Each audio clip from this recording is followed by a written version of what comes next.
Hello and welcome to the EXP Required podcast where we talk about Final Fantasy and other things. I'm Jack and I'm joined by Mole. How are you doing, Mole? I'm very excited today, Jack. I've been looking forward to this episode for a very, very long time, I'm sure you're aware. And I've been putting this episode off for a very, very long time because today we are finally talking about Final Fantasy XIII, which we have teased a lot on this podcast for the last... We really have, God knows how long. I think it's been mentioned every episode. It'd be interesting to see whether anyone realises why this has been a painful thing to talk about. Sorry, did I just say painful? I mean, difficult. Anyway, let's just get onto it. So this game, interesting one. This was released on December the 17th, 2009 in Japan. 16 years ago, Jesus Christ. And then I hate it when you do that. Yeah, and then worldwide on March the 9th, 2010. Then it was released in Japan on Xbox in December 2010. So that's something I didn't realise. I think this is the first Final Fantasy released on an Xbox. That's correct. I remember that being a huge deal back in the day. Yeah, I remember it knowing it happened, and yeah, it was a bit of a huge deal and opened up the series to all sorts of people. Yeah, it was released on Windows in 2014, so quite a lot later. And I believe that was a great version that we all want to play because it works fantastically, wasn't it? You're doing this to spite me now. I'm going to mention a few things about the game's release I've got here. So this was built with the Crystal Tools engine, which apparently led to delays with the game. I think it's a bit more complicated than that, but it was the main reason. I think they built their own in-house engine, which was, as I understand, used for the Final Fantasy XIII series, the original FF14, and correct. Dragon Quest X, and that was it. Oh, I didn't realise that Dragon Quest used it as well. I looked at that the other day and I thought that was an unusual thing to... I've learned a thing today then. Yeah, I've learned a thing today too. So, well, yesterday when I wrote this. I guess they wanted to get their money's worth with it because, I mean, it makes sense to make the sequels with it, but I guess they've invested loads of money into it. And presumably making a new engine is not an easy thing or a particularly cheap thing to do. So, yeah, I'd try and wring as much money as I could out of it as well. Probably someone internally going, no, oh God, this thing's cost us loads of money. We have to use it now. Oh my God. Yes, so this was the first title in the Fabula Nova Crystallis Final Fantasy series. I can't believe I said that first time. Multiple games within a common theme. So the original mythology being looked at around 2003, apparently. Yes. So kind of around the same time as 10-2 and the Final Fantasy VII compilation. So I didn't realise until I read this that the concept for this Fabula Nova Crystal blah, blah, blah, blah was something that was looked at that early. Yeah, I don't remember hearing about it that early, but I do seem to remember it being a really, really big deal because, of course, as we've spoken about before, this was kind of the lead into what Final Fantasy XV originally was as well, as it was originally named Versus 13. We'll get to that. The whole concept of the Fabula Nova Crystallis series being this continuation but looked at through different lenses was always something really fascinating to me. And then, of course, they didn't quite stick the landing. That's a different story altogether, which we will get to, I'm sure. But yeah, been around for a surprisingly long time. Yeah, so something we'll definitely get to at some point in that particular thing. And it's interesting because I think we spoke about in our Valentine's Day episode about how you were more tuned in with fandom and fan stuff than I am. But I think it's fair to say I've probably been more tuned in with like games journalism and game press and stuff like that. And it's interesting how I think the Fabula Nova Crystallis stuff had a very interesting relationship across both those fronts from what I can see. So it would be definitely interesting to see our different perspectives on that. Because even when I didn't play the games for some time, I definitely was impacted by some of the stuff that did or didn't come out. So yeah, one thing I will notice here as well, that it's quite funny that this released in 2009, as we just said. Final Fantasy XII came out in 2006, I believe. But it's quite funny how 3 years was considered a long time between mainline Final Fantasies I know, at one right? point. And now look at us. So that was something at the time I remember it taking a long time. And I think that was probably impacted a little bit for some people by the fact that it was a generational change. And maybe they didn't have a PS3 until later. That's right. This came out on PS3, didn't it? It did. So we'll get to that in a second. So I guess the next thing is about personal memories. So I think it makes sense for you to go first for personal memories of this game than me. Yeah, so I know I've told this story before, probably quite a few times now. Obviously, when Final Fantasy XIII first released, it was to surprisingly great fanfare in the UK. I don't know about you. Obviously, we don't live in the same place. I live in London, capital city, busy as hell. I remember seeing adverts on the bus and being like, holy shit. The words Final Fantasy are just going around on, like, my school route. This is insane to me. Like, there was a surprising amount of huge buzz for this game, I seem to recall, and I was really excited. I didn't own a PS3. I think a couple of my friends did, but at the time I had just moved into my dad's house and he owned an Xbox. So I was like, holy shit, a new game coming out that I can actually play. It's on the Xbox. To put the Xbox disc in the Xbox. Do you remember when we used to put discs inside the console? That's how fucking old we are. I still do because I'm a Philistine, is it? I don't know. You're an old person. That's me. I think is the phrase. Wow. But yeah, so that was particularly exciting. Now, I don't remember how I learned about this, but I heard that there was going to be a specific launch event, and it was happening midweek, and I was like, okay, well, I'm in school, there's no way that I can get to this. My school gave us that day off for, like, no fucking reason. It was just a random inset day, and I was like, I'm going to Central London, and I'm going to this fucking launch event. I went with a couple of friends, we all dressed up, it was absolutely fantastic, and it was really, really packed. It was in the HMV in Central London. I'm not too sure if that still exists or not, actually. Did HMV go under? HMV still exists in some places. There's one in Westfield, Westfield, the one in Shepherd's Bush. So I presume that there are a few still around. It makes sense for the 121. Where was that in London? Was it? This was Oxford Street. Oh, okay. So I'd imagine if there's one I would left, presume it's still there, yeah. As a slight tangent, the first HMV in the country was Southampton. Really? Yes, and I live near Southampton, and Southampton still has its HMV open because it's a big, it's a cultural thing. Oh, it was here first, guys. So there is definitely a HMV, certainly as of 6 months ago. My God, I've learned two things today. This is obscene now. And I know as well, and this might be something we might touch upon, I guess, at some point, HMV seem to have adopted a more merch-based order now. Which seems to be the way things go. Lots of Funko Pops in People HMV. like stuff. That's just the reason they used to buy CDs and vinyls and stuff like that. Not because It's of true. the stuff, you know. But yeah, anyway, no. Any talk about HMV in that era is good. So please continue. Yeah, so it went along and it was absolutely ram-packed. There were nerds everywhere, quite a lot of people in cosplay, and none other than TV's own Alex Zane was presenting this event. There were a couple of people from the development team in attendance as well. One of them is Yoshinori Kitase. Of course it was. One of them was Isamu Kamikokuryo, I believe his name is. I'm really glad I looked that up because I would never have remembered that one on my own. You're turning into me. It's a long name, Jack. But they were both in attendance. They were doing signing. I believe it was the first 100 or so people that actually turned up at HMV were all given the original soundtrack, a physical copy of the original soundtrack for FF13. So I have in my possession the signed OST for FF13. It's one of my prized possessions. Alex Zane did a little quiz type thing. 5 people were invited up on stage to answer questions about Final Fantasy XIII based on promotional materials. First place won a branded Xbox, I believe it was. I can't remember what second place won, and then the consolation prizes for the runner-ups was an elixir, and the elixir came with a little figurine. I was the 5th person up on stage. I was in my Renoa cosplay. I know I spoke about this before in our episode with Amy Mallet, and this is where we found our common ground with FF13. I gave myself a huge bruise in the middle of my hand because they gave us an actual physical bell to smack. I smacked that motherfucker so hard you wouldn't believe, and I couldn't make a fist for like a week afterwards. It was agony, and it was absolutely worth it because I won an elixir and a little hope figurine who's lost his hand because he went through the wash once somehow. I remember that elixir. Again, it's interesting. Like we'll get on to that at some point. Maybe not in this episode specifically, but like I don't remember hearing about that event unless it was from yourself. But I remember the elixir appearing online. I think perhaps maybe there were a couple of people shared it online or something like that. So I remember after the event, I went back to a friend's house where we we got goodies, and we split the elixir, and it was like kind of jellyish. It tasted a little bit like lychee, and there was so much fucking caffeine in it. Like I was buzzing for the rest of the afternoon. I walked back to my dad's house. I put my stuff down, and I fell asleep on the couch for like 3 hours. It was great. I had a fucking wonderful day. Sounds like you've been buzzing ever since, to be honest with you. Honestly, my life's never been the same, Jack. Do you think that there's actual video footage of that event exists? I don't think. I know. Yeah, you I told have me it about bookmarked. Oh, right, I see. That would be really, really interesting to delve into at some point. I know we've talked about it a lot, and you've been desperate to share that story. I will happily share that footage, not just with you, but with anyone who asks. Okay, cool. Is that it for your personal memory so far? Yes. I think the only other thing that I really have to note is that obviously I got to sit down, play the game on the Xbox. It was very, very strange playing a Final Fantasy on the Xbox. Looking back at it now, it shouldn't be that strange because obviously they started out on Nintendo systems before they transferred over to Sony and PlayStation, so them making another console jump isn't really that strange of an idea, but, you know, it was the first time I experienced it. The only other thing that I really remember is at one point, one of my dad's housemates was sitting watching me play and turned to me and was like, why do you keep going back to the same screen? And I'm like, that's just the battle screen, dude. This is how video games are played. You don't know anything.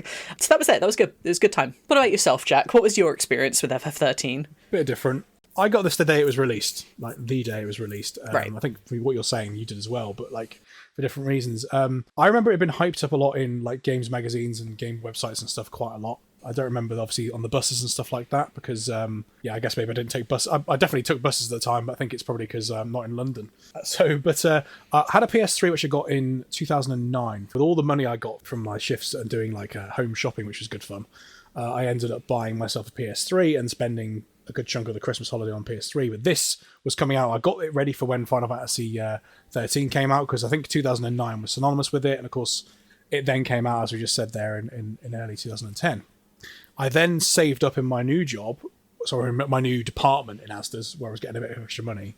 I saved up for a month for a 32-inch TV and Final Fantasy XIII, which I spent. And I still have both of them now. So Final Fantasy XIII is the version I've been playing recently on my PS3, and the 32-inch TV I got is still in the office that I use for work sometimes. So it's been used. And those things were built to last back in those days when they were like quite new. In those days, 10 years ago, come on, well, man. You know, I mean, like obviously, like we've had like so many more flat screen TVs since then. That's and stuff true, like yeah. That. But it still works. It's still used. It's quite nice, really. And of course, that again, I remember plugging the game in. I actually I've got a note here that I tidied my room to play this game. It's typical 18-year-old guy, messy room, right? You know, I can't let lightning see with the squalor I normally live in. Pretty much. I mean, I was blown away by the graphics. I think we're getting into like perceptions of the game a little bit more.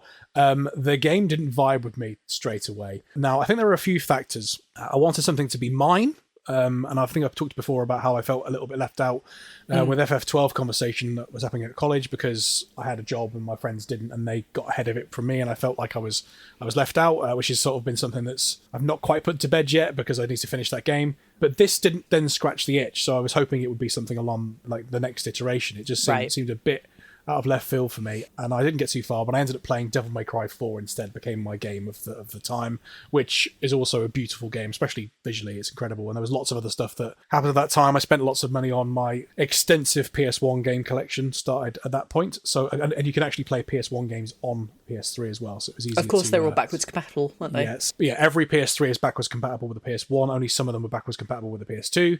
So a lot of people will play PS1 games on the PS3 because it's probably the easiest way to play them on modern systems, which is ironic considering the fact that PS3 is 2 generations ago. My God. Stop it. So my story is quite similar in a way to Rob from PlayStation Access. Well, in concept it's similar because there's a story that Rob famously didn't like the game and wrote an article into a games magazine about how much he didn't like it, which ended up getting him the job. Now, I remember probably a couple of years after this, a friend of mine got me into PlayStation Access. This is about 2014. And he told me that story, and me and that friend bonded over so we did dislike or our Final Fantasy XIII, probably is fair to say dislike at the time, of Final Fantasy XIII. And we actually liked that story that actually someone else had said, I don't vibe with this. Now, just a caveat, so I don't sound like a hater or anything like that, I think the thing about the story with Rob, and it kind of feeds in, I think, with our sort of vibe that we try to go for here of disagree but be friends. And I remember really vibing with the fact that he'd talked about something in a negative fashion, but then been told, right, okay, we appreciate your analysis. You're not just dunking and shitting on this game, which a lot of games media in terms of angry video game nerd style stuff around that time, a lot of it was based around let's just slag games off and jump all over them and stuff like that. It was nice actually to sort of see someone do that a bit more constructively. Yeah. Which is something I think probably has had an impact on me, and it's probably one of the reasons why I really got into their channel. And I think, it's kind of been the proto for this. Yeah, no, I completely agree, actually.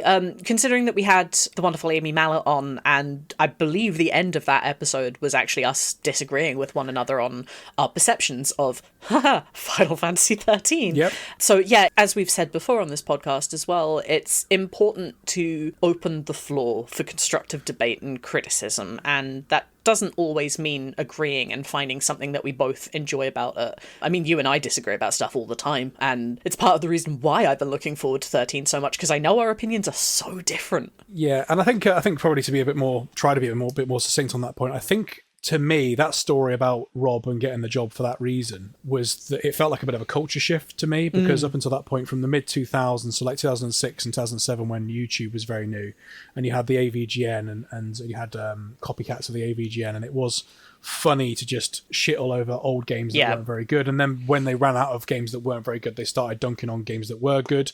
Final Fantasy VIII, oh my god, stuff like that. It felt like a cultural shift where certainly what I read around this game online, and I'm sure probably I haven't looked hard enough, but it felt a lot more like there was more of that constructive criticism. It felt like a sort of divide between perhaps the Xbox fan base, which hadn't played the game before.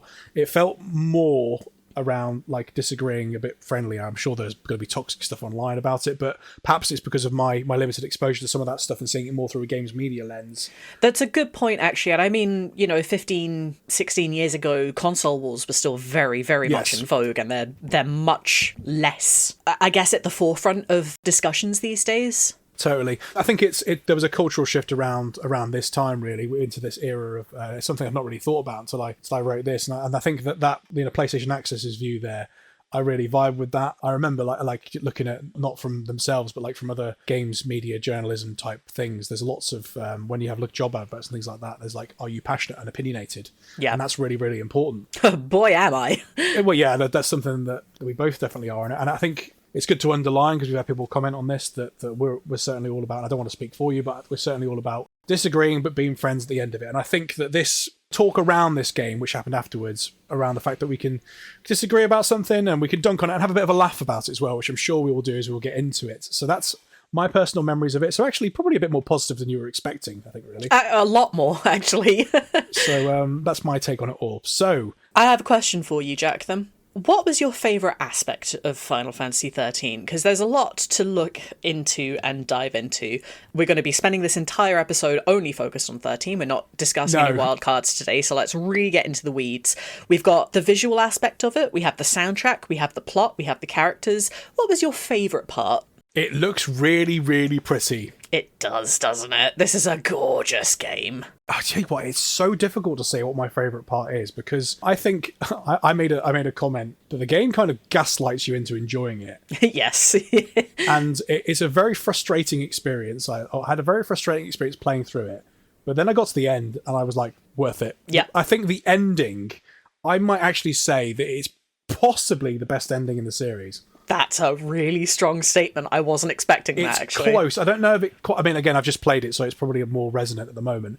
I don't know if it tops Final Fantasy VII's ending quite, because I think that's probably still the best ending in the series. 9 as well was up there for me, as you know, heart pick. But the ending scene here, or we can talk about spoilers now, I guess, it felt like a very frustrating experience. Not a bad experience. I don't think at any point I thought that the game was bad. I mean, to be fair, like in my emotional state of being annoyed at certain bosses, I was shouting at the screen, I fucking hate this game. But I don't think that at any point I looked at any of the design choices specifically and thought, this is a bad idea. I think all the concepts in this game are really good. Some of them are a bit half-baked and not executed well. And I think the real problem I've got with the game is that I think that they probably tried too much at once. Yeah, I can see that. I'm going to go from what I think the opposite to your question around what you think the best thing is, because I think it is an interesting and good experience, and probably my answer to that would be the ending. I'm going to talk about what I think the game's biggest sin is. Okay. But I don't mean this from a, like, this is really bad, I hate it perspective, or jumping on a really, really thing that stands out as being a particular bad thing. I think it's more, as a whole experience, I can look at it critically and go, this is where I think the game went wrong and where I think I could fix it. So I think the biggest sin is that it's dependent upon a combined equipment and points progression system. Mm-hmm. That is the Achilles heel of this game. So in Final Fantasy VII, the system, so the way I describe the points progression system would be, in this case, the Crystarium system, which levels up your attributes, your magic, your health, your abilities and stuff like that. You've also got an equipment-based system that augments that. In Final Fantasy VII, that's the case as well, but they're effectively the same thing, because you have weapons that you can apply materia to. The equipment you use is largely based off of material chaining that you want to do at that point in the game. And as you progress through, you naturally get more and more equipment that has more and more materia slots. I don't want to say perfect, but almost perfect system. In FF8, the junction system is pretty much king, and the weapon system is largely redundant, apart from the instance where you need it to get certain limit breaks like Lionheart. Final Fantasy IX, the progression system is 90% equipment. 10, the progression is pretty much based on the sphere grid, which I would call it the progression system of the different attributes, with equipment taking a back seat and then having a few little bits here and there that add into it. But in Final Fantasy XIII, if you swap party members and don't put the boosting equipment back on them, they die really, really quickly. So it's like both things are really important. So the equipment and what I'm calling the points progression based system are balanced in terms of importance, but because you get no fucking gil in this game, it's really, really impossible to get the equipment that you want. Yeah. And the upgrade system as well sort of doesn't help with that. So I think essentially I felt like I was struggling through most of the game. There was a couple of points where I thought, right, I've got on top of this. I understand the game system now. I'm going to like hammer it. But because of that progression system, trying too much, I think it was a problem. I think it would fix it if they gave you gil every battle you had, or they gave you some kind of mini game or something that would enable you to earn gil and buy more equipment. That would probably solve a lot of the problems. Yeah, I completely agree. I remember going through for the first time, and I'll skim over tutorials because I know how to play games, and for the most part, I don't really need to be told move the right stick to move the camera. I like to think of myself as having a relatively intuitive sense on how to play video games. But like you, on my first playthrough of 13, I really found myself struggling when it came to upgrading or buying anything, because the game does not really explain that you're just going to be skint the entire way through. Yep.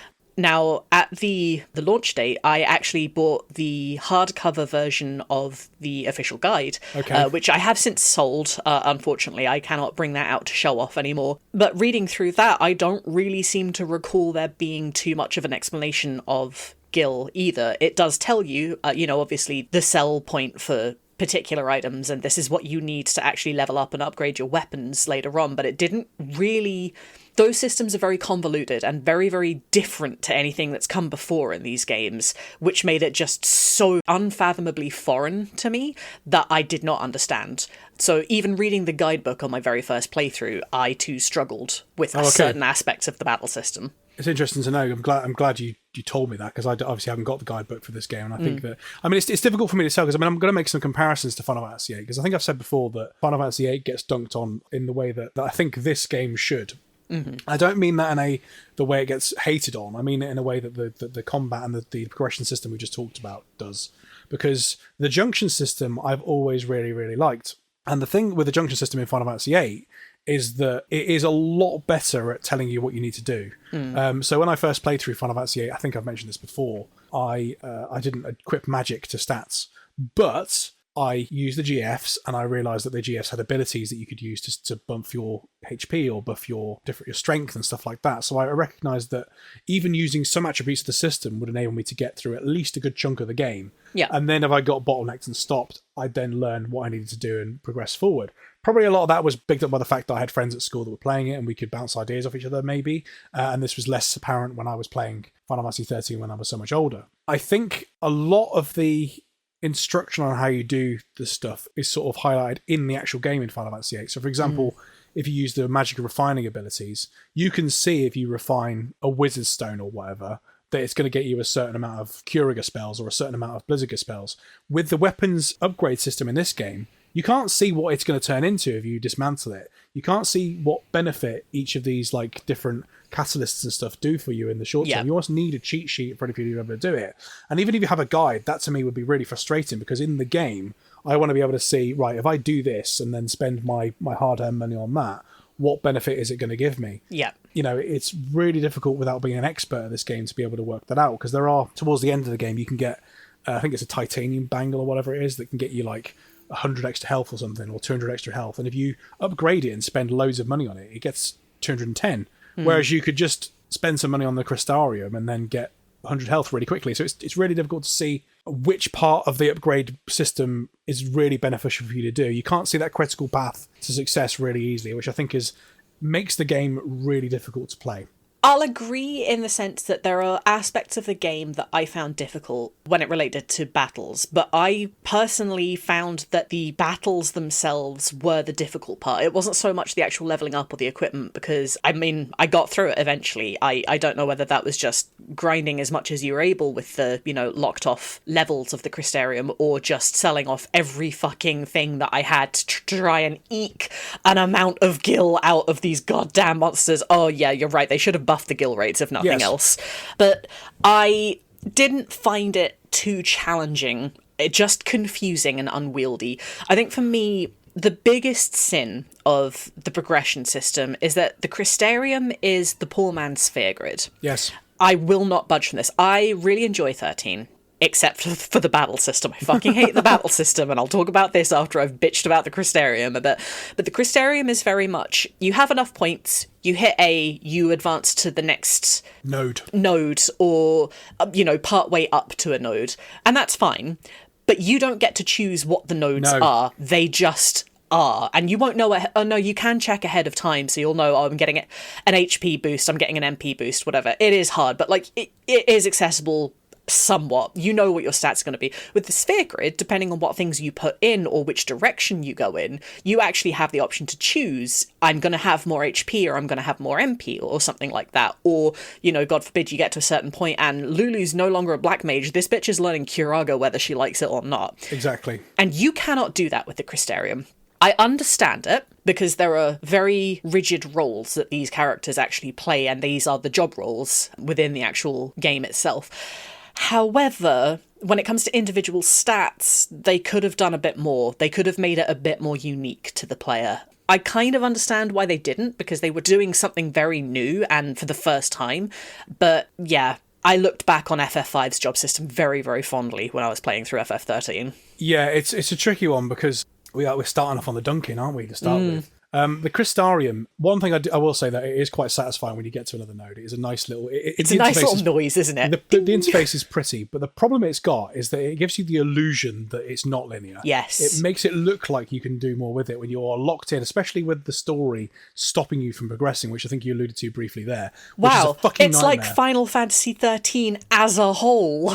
It looks pretty and it covers up the mistakes. Well, yeah, and I think... Again, I think, you made a point there about the battles being hard, but the point I think I'm going to jump on, and you've alluded to Final Fantasy V there, so I was thinking about both Final Fantasy III and Final Fantasy V when I was playing this game, because I think it does feel in a weird way an extension of those two games.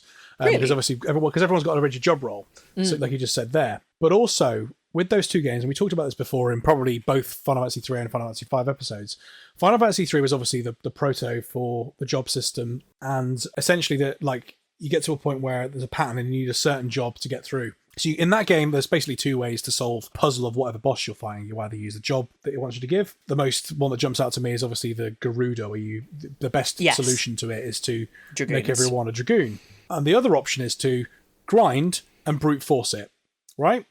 In Final Fantasy V, we've talked about this at length, about how that game is effectively, there's about 10, 20 different ways to get through it, which is why it's so beautifully designed from a combat perspective. You can capture dragons with a beast master and then unleash them on a boss, or you can use different combinations to get through, which is why it's brilliant. It's evergreen because of it, yeah.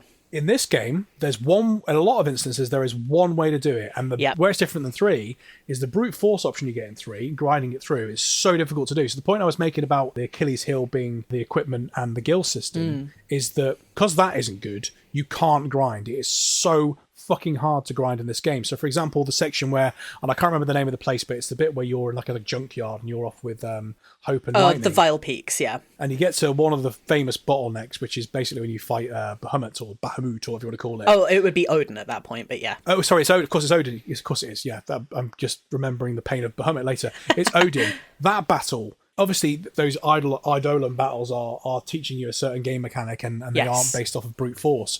But they are made a bit easier with that brute force and quicker. But it's so difficult to grind and level up around those areas. And I think, just to jump on your point about the battle system, I think another problem it's got, and this is probably its second sin, and I would agree with you in it being maybe its biggest sin, you could probably argue it, is that there aren't any battles which are easy. every single fucking battle has a certain combination of paradigms. So just to fill everyone in, if you don't know the paradigms, the idea is that each character has a different role. So you've got Commando, which is essentially like, your fighter. Commando is physical attacker. Ravager is magical attacker. Yeah. You got your tank, which is Sentinel.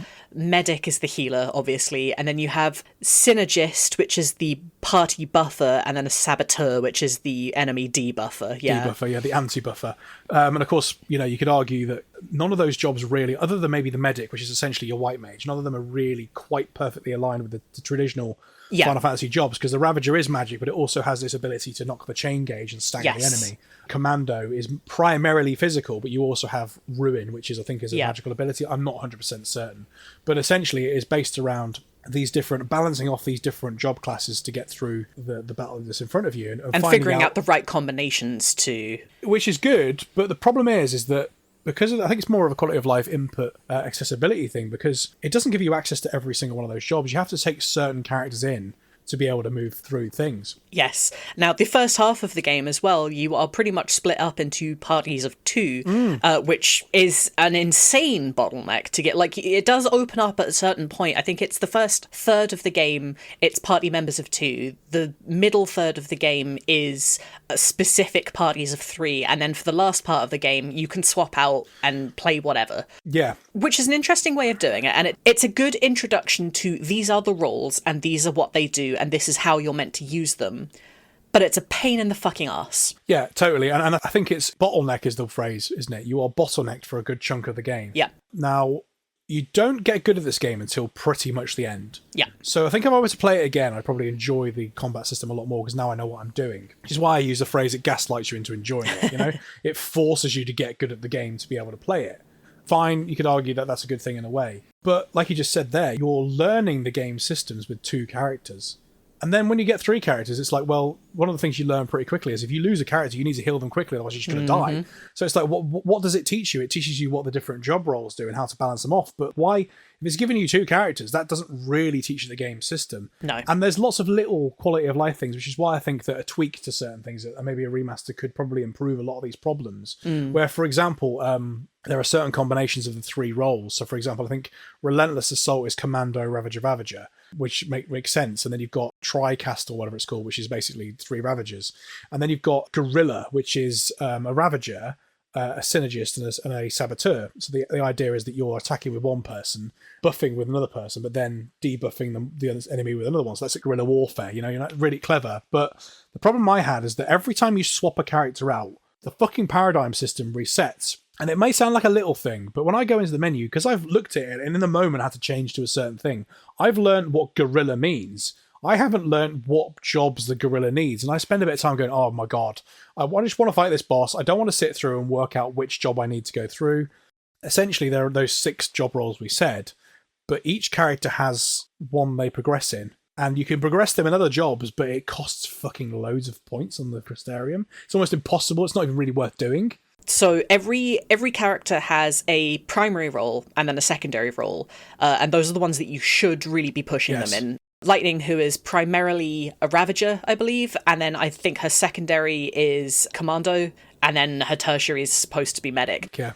But something that you didn't mention in all of this ranting, and something that really, really pissed me off when I was playing, is that the Crystarium itself is progression-based. You can only get to a certain level before the story actively says, nope, you can't do any more. Tee-hee. So if you're stuck, you can't even then grind to brute force it via strength alone. You have to just get good at the game, and I never thought I'd be saying that about a Final Fantasy of all franchises. So it already takes an overwhelming amount of points from the Crystarium to level up your primary, secondary, and tertiary roles, and then by the time the end game opens up and you can make anyone anything, the costs are just prohibitive. Yeah, I think what I just said there before about Final Fantasy III is probably key to my whole discussion point argument there about the weapon system and stuff like that, is that what you just said there is effectively, you'll find with a lot of bosses, oh my God, I can't progress anymore on the Crystarium. And even if I grind a little bit, because the costs are massively high with all these other tertiary jobs that I don't necessarily, my party doesn't favour. Because, like, say, for example, Lightning is a Synergist or something like that, where the costs are much higher for her to get progressed in that area. It's like, well, okay, I now can't spend any of this CP, which is Crystarium points, I believe, or Crystal points, whatever. The only way to get good, like you say, or buff yourself up with the equipment. Yeah. And that's where the problem becomes. It's like, well, actually, these battles I have to go through, and I'm not doing it to level up the Crystarium stuff. I'm doing it to get items to sell. And if you don't get a good enough score in the fucking battle, you don't get items dropped. The only way to do it is to fucking grind, spend all your fucking money on was it Collector's Catalog, I think it's called. Which essentially means that the enemies are likely to drop more items. So it just takes so long just to get a fucking gil. Again, that's what it all comes back to with me, is that if you got an abundance of gil, when you got stuck and bottlenecked on the Crystarium, you could then buff yourself up with the equipment, and then that would help you get through. I mean, the big one, and I'm sure you'll mention my text now, is fucking Bartandalus the second time you fight him. Yes. At the end of the bridge on Grand Pulse. Essentially, the strategy to beat him, and it is a good strategy, and it's a strategy I use a lot for the rest of the game, and it's where I really clicked with how the system works, is you start off by using the Gorilla Paradigm set, where effectively you're attacking him with a Ravager, and then you're buffing yourself, but then debuffing him. You debuff him because he's weak to Imperil, and then once you've got Imperil on him, you can then hammer him with, like, magic. And then he can be staggered. Once you've staggered him, make sure you heal yourself because he attacks you, and it becomes this pattern. But the problem is that he hits like such a train that keeping up with healing yourself is a fucking nightmare. So at that point I went, okay, I need to make sure that my HP can be higher. Can't do that on the Crystarium because it'll take fucking forever to level my HP up. It's going to cost me 3,000 CP points to fucking get 20 extra HP. How can I do that? I know. I'll get these bangles which give me extra HP. So it becomes this sort of like, oh, how am I going to do that? I know, I've got to go off and grind. That's fine, but it's not fun grinding. It's like, I'm going to be in a battle with a behemoth that may or may not give me an item I can sell for 3,000 gil. There's no linear progression with it. It's almost like pot luck on how you progress through the game, which is, again, why I'm jumping on that being the real core issue of what causes the problems, because if that wasn't there, then the problem with the battle system wouldn't be as big an issue, because you'd have that brute force way around it, if that makes sense. Yeah, it's interesting because I know we've spoken before about how Final Fantasy does a really good job at trying new things each and every title, and I will not begrudge them ever for trying something different. Final Fantasy XIII is so exceedingly different that I almost wonder if they tried too hard with it. Yes. Because it is the biggest negative point that I have in an otherwise pretty alright game, actually. And, you know, there are lots of other criticisms that I'm sure we'll get around to shortly as well. But, like, let's really needle in on this battle stuff, because you're bringing it back up for me now. It's getting to me again. Like, the battle system in previous games, I enjoy tossing out an occasional status effect, or, you know, having to Asuna a status effect off. I've never really been a debuffer or a buffer of my party. I just like to go in, go hard, get the job done, and then get on with my life. You really cannot do this in 13. It's really, really dependent on status effects in a way that all of the other games are not. And it's so strange because of it. Add to that ridiculously inflated HP pools of enemies. Now, you know, your standard mobs aren't too much of an issue, but bosses, on the other hand, can go and fuck themselves. I don't know if you can taste the anger in my voice here, but I have wasted so many hours of my life in a single battle, because it's just like you have no choice but to fight, you know, some of these bosses. And when they have HP pools that are in the multiple millions and they're still very, very early game, I can't remember the name of it, but it's the Proto-Astroflorian at the end of the Gapra Whitewood when you're with Lightning and Hope, the big biomechanical flower turtle thing. Yeah, that thing. That was one of the worst, and that's still very, very early in the game, because it's the whole hind thing. It changes its elemental resistance. You have to take note of what it's doing, and the Proto-Astroflorium has 129,600 HP. It's not in the millions. I stand corrected on that one, but that's still an awful lot of HP for something that's still very, very early in the game. I remember spending probably about an hour on this one boss. Like, I think I whiffed it the first couple times because of my own mistakes, whatever. But then you get into the swing of it, and then you die, and you're like, okay, let's try that again. And then it happens again. And again, and at this point I'm just throwing time at the wall. Like you said, The real big one is Bartandalus the second time you fight him, and I know that you are not the only person that's ever had this issue. I remember struggling with it the first time I played the game, and very much the second time I played the game, but part of that was because of the god-awful PC port. The frames being dropped it made the game almost unplayable. But you and I are not the only people that have struggled with that fight. That fight sucks balls. And it has no reason to. No. Those are the two real big ones that come to mind when I think of the hardest fights in FF13, and they shouldn't be as difficult as they are. It just, make it make sense. You fight, obviously, Bartandalus at the end of the game, in his third form. And obviously that battle has 3 forms with Orphan as well.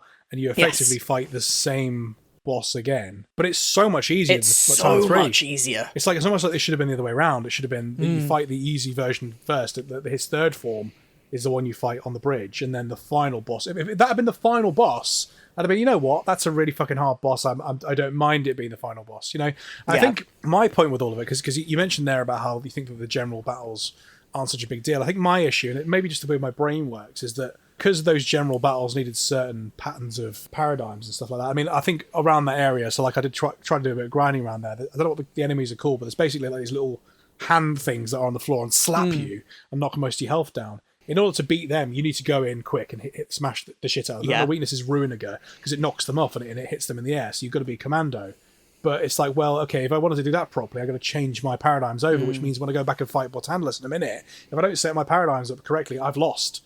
And I found it as well where right at the end of the fucking game, so there's the last dungeon you're in, which I actually, the flip of what you said, I quite enjoyed the boss rush, but I hated the fucking battles on the way to the boss, because what they do is you've got the typical Final Fantasy thing of we'll give you a boss and then give you it as an enemy later on. Yeah. But they do it really fucking quickly. So there's a bit where you get to Orphan's Cradle or whatever. Yes. And it's a really quite a quirky looking. It's a cool dungeon. It's a cool dungeon.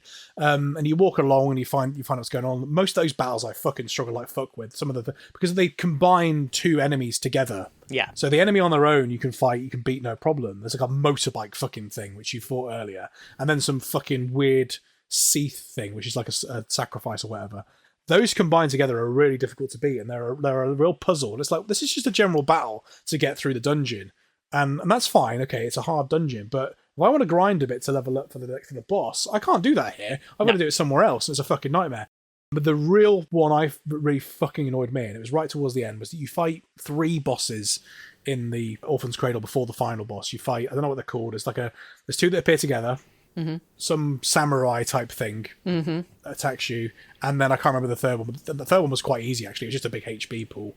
The samurai guy, what you got to do is you've got to put a sentinel on, and then you've won. Basically, your sentinel tanks the damage, a healer heals them, and then you just got to use commando and just whittle his health down slowly. I thought, okay, I've worked this game out. I understand that's the way I need to do it. 10 seconds fucking later, you walk up some stairs, and there's another one of those fucking things sat with some fucking commando guy. And it's well, I can't now do that because I've got to change my paradigms to be able to fight this fucker. So I literally can't do it. So you've just got to get lucky. Yeah. And it's that is just fucking, oh my God. That sort of element of it is such a fucking nightmare. And again, I think it would be helped by having a better equipment system where you could just go, you know what? I need another way to get through some of these battles. The fact they made every single fucking battle finding the right key for the lock, as it were, really made the game a frustrating experience from a combat perspective. One of the things I've got a note here that says, summons suck dong. Yes, they do. The idea of summons in Final Fantasy games predominantly is that you whip them out when you're in a crisis. I can't win this battle. Shit, I'll just throw in a big fucking ability that just kills the enemy. They don't do that in this. If anything, they take off less damage than the fucking normal attacks. So what's the fucking point in having them? Yeah, it's just trying too much, this game. And I can respect the vision. I respect everything from a lore perspective, but the actual gameplay itself is just terrible. And I hate saying that because I really like this game, actually. I will say that, final thoughts on this, I did quite like this game. I don't hate this game. I don't have any venom towards it necessarily. I think when I said, I made that point before about my introduction to the game, I thought that there was never any venom towards it. It was more just this isn't for me. Now I've played it, I did quite enjoy it, and part of me now wants to play the sequels because of some of the positives that we'll get to in a minute. But I think if we carry on just going on the negatives, and we'll get to the positives first in a bit. Yeah, it's one thing I like about the game, and I think actually, to be fair, I think I like all the concepts this game puts forward. There's nothing in it that I dislike fundamentally. It's just good on concept, bad on execution a lot of respects. The summons we just talked about there that sucking complete donk. The way the summons are sort of presented in the story mechanically is they're essentially, we'll get into a bit more detail about the story in a minute, but essentially they are what happens to the player when they're going off the path of what their focus is. They're the ultimate event horizon for despair. We'll get into the story beats in a bit and explain that in a bit more detail later. But what I did like about the way that they are put across the Eidolons is it's very Digimon. It's very Digimon. Like I don't know if you've ever watched Digimon. It really is. Oh my god, I've never made that connection before. So like in Digimon, and I'm going to be proper simp for this now. The second series of Digimon, and I think it was similar with the first series, where like effectively like each character found their Digimon, and then they found what was in their heart or their soul, and their Digimon digivolved to the next level. Was like the common theme for every single character in that bloody series. Yeah. And I remember thinking of Digimon quite a lot playing this game, because essentially there's a bit in the second series of Digimon, which is forever will be my favourite section of a series ever, I think. There's a section towards the end of that where the digital world in Digimon comes out into the real world, and each member of the gang has got to go around the world and team up with someone else digi-destined from around the world. And it's called Digimon World Tour, and there's like 5 episodes where each of the characters goes off with one of the characters from the previous series and meets like some cousin in France or something like that, or goes to Japan. And they go around the world basically in pairs. And I think the point where I felt like this when you go off in pairs in this, it felt very like that. It feels like some of the design team with Digimon fans, let's put it that way. That's just what it felt like to me. And I thought, you know what, I liked those ideas, and I like, be one with your familiar spirit animal Eidolon thing, which is something that's, again, comes up again in Final Fantasy 16 quite a lot. And, obviously it's touched upon in other games as well, especially 8 and 9. I really like that here. I think it's really, really cool. I think you've got to scratch under the surface to understand how it works in the story and what they're really trying to do with it. Mm-hmm. But I do really like that. It's frustrating that the Eidolons do fuck all damage when you use them. Yeah, it's like, I really like the concept of the Eidolons from a lore perspective, and for as much as I struggled with some of those fights with them, I actually kind of enjoy the concept of them as well, because it's teaching you a slightly different way of doing things that you probably wouldn't have been doing before, especially very early on in the story. So with Odin and with Shiva, that was when I really started to be like, okay, I have to learn the battle rather than just punch my way through it. I can't solve everything with violence. Go fucking figure. Later on in the game, Bahamut and Alexander, and I think Vanille's as well, really didn't feel the same way as the earlier Eidolons, because you've already got those skills. You don't really need to learn how to do anything else at that point in the game. They're just there because they're like, oh shit, everyone needs one. Fuck, put them in. But you're right, like, the damage output in battle is just so negligible. Like, yes, they look very cool, they're very flashy. I do really, really love the summoning animations, I will say. But, like, there's no point to having them in battle unless you really need to, like... I don't remember, did they share an HP pool with you, or do they have their own HP pool, or are they invincible, or... They've got their own... They've got like a counter. So when they come into battle, the counter counts down for when they disappear. Right, that's it. Yeah. So it's like, okay, cool. But they just don't do enough fucking damage. It's just like, they don't. It's like, for what they are in the story. I mean, we can touch upon this a little bit now with the story. I don't know if you want us to go down that path a little bit. Essentially, the characters are branded as l'Cie, and the idea of the summons, which I really, really like, and correct me if I'm wrong here, because this is my interpretation, but the idea is that if you are a l'Cie, you've got a focus, you've got something you need to do. And if you don't complete that focus, you turn into a Seath, which is a fucking monster. And if you do, you turn into Crystal. So it's kind of like you're damned if you do, you're damned if you don't, in Bart Simpson speak. And when you are swaying on the path, effectively, and you're heading towards being a Seath, the Eidolon comes out, and then you have to face it. And there's an interpretation early on, I think it's around the time that Fang fights Bahamut, that it's there to finish you off. And then when Hope has his battle with Alexander, Hope goes, actually, they're here to present as an opportunity, for Hope. And I do like that that's probably one of the best parts of the game, where effectively you've got this interpretation thing of what is your focus. You basically, it's essentially is the glass half full, is the glass half empty? Actually, it's an opportunity to drink. And I'm glad that I've got that phrase out there. It's actually, let's take what's in front of us and do it, as opposed to going, oh, well, I'm down to do this. And essentially the theme of the story is that, if we're doomed to be this way, what's the point in doing anything? And essentially the characters go, you know what, actually, it doesn't fucking matter if we're doomed either way. Let's just do what we fucking want, because either way we're going to end up dead, which I really like, the essence of the story. So I don't know if you want us to go down that path a little bit more, to be a bit more positive.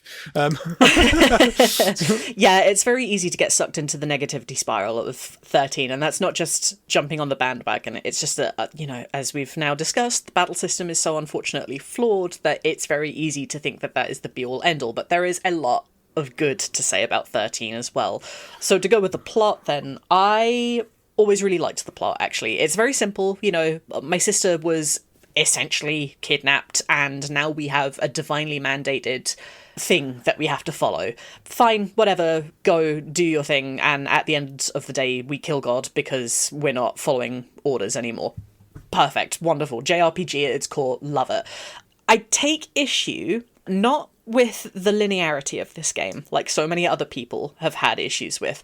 My biggest issue with the game is that so much of the early gameplay is very one note, and it's both a positive and a negative. I really like the fact that the characters will split up and have their own individual stories. They have their own character arcs without needing everyone nearby, and then they conglomerate back together and they all start learning how to be better people and reading their therapy books and stuff. But so many things along the way almost feel superfluous, or that they take too long to get there. Like, I get it, the environment's very, very pretty, and I love them as much as the next person does, but we didn't need to spend all of that time in the Sun of the Waterscape. We didn't need to spend all of that time in the Vile Peaks. It's fine because we get a sense of these characters and who they are and how they actually interact with each other, but for the most part, Final Fantasy XIII is a very... The pacing's awful, is what you're saying. The pacing isn't too bad. It's more of the story tells, it doesn't show. Yes. There is an awful lot of cutscenes in this game. I think about 10% of the game is cutscene. Like, there's a fucking ridiculous amount of them, and some of them amount to absolutely fuck all. I'm sorry, why should I give a shit about Cid or Ridgear or Yarg or Jill? Why should I care? They don't fucking matter. They don't matter, but it's frustrating because I really like their concept. So they're essentially, you've got, is it Yarg is his name? Is it Rosh, isn't it? Or Roche or whatever. I like how you said, let's be positive, and then I was like, nope, we're riding the hate train for a bit positive longer. with a negative spin, this game, which just sums the whole thing up. You've got Roche, who did you just make? Roche, Jill, Cid, and then Cid's, like, Lieutenant Ridgear. Oh, the guy that slots him at the end. Yeah. Like, yeah, so he's in it for like 8 seconds. Pretty much. They are essentially right. This is we've gone back onto negativity now, because again, critique. Because again, nothing in it is egregiously bad. It's just could be better. Yeah. I think, just jumping on your points there, I think that I say the pacing's bad. And what I mean about the pacing being bad is that essentially I think it kind of agreeing with you in a sense. Maybe we have a different take on what we mean by pacing. Because like you say, things take fucking forever and then all of a sudden things happen like that. Oh my god, Jill has been the worst woman in the world. She kidnapped Darj and you hate her, and then she's dead. It's like, whoa, okay, that's what's fucking going on here. If they were to show a bit more of her off screen, then it wouldn't feel as bad. The same with Cid. Like, okay, Cid's presented to you, basically like high up in the military and wants to help you, but doesn't want to help you. And then he does want to help you, and it turns out he's a lessee, he's just like you, tries to stop you.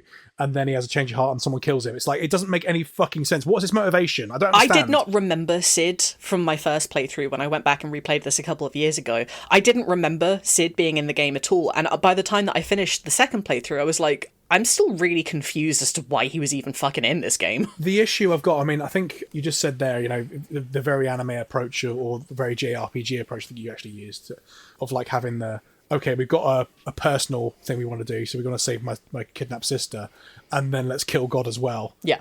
What this game does is it effectively puts you on that as the choice between, well, actually, both Lightning and Snow's motivation is to go and rescue Sarah, and then along the way, it's like, well, if we can kill God on the way, why not? And then there's a debate around whether or not killing God's gonna, like, I can't remember which one of them, but one of them saying, well, actually, we can do this and save Sarah as well. And the other one's like, I don't give a fuck about that. I think it's Lightning doesn't give a fuck about it. And there's a little bit of debate around like that, which is quite interesting. The issue I've got is that all the fucking shit around Bartandalus and Daisley, the way that part of the story is told is it's blink and you miss it. Yeah. It's like if you miss a cutscene, like they start calling Bartandalus Daisley, isn't it?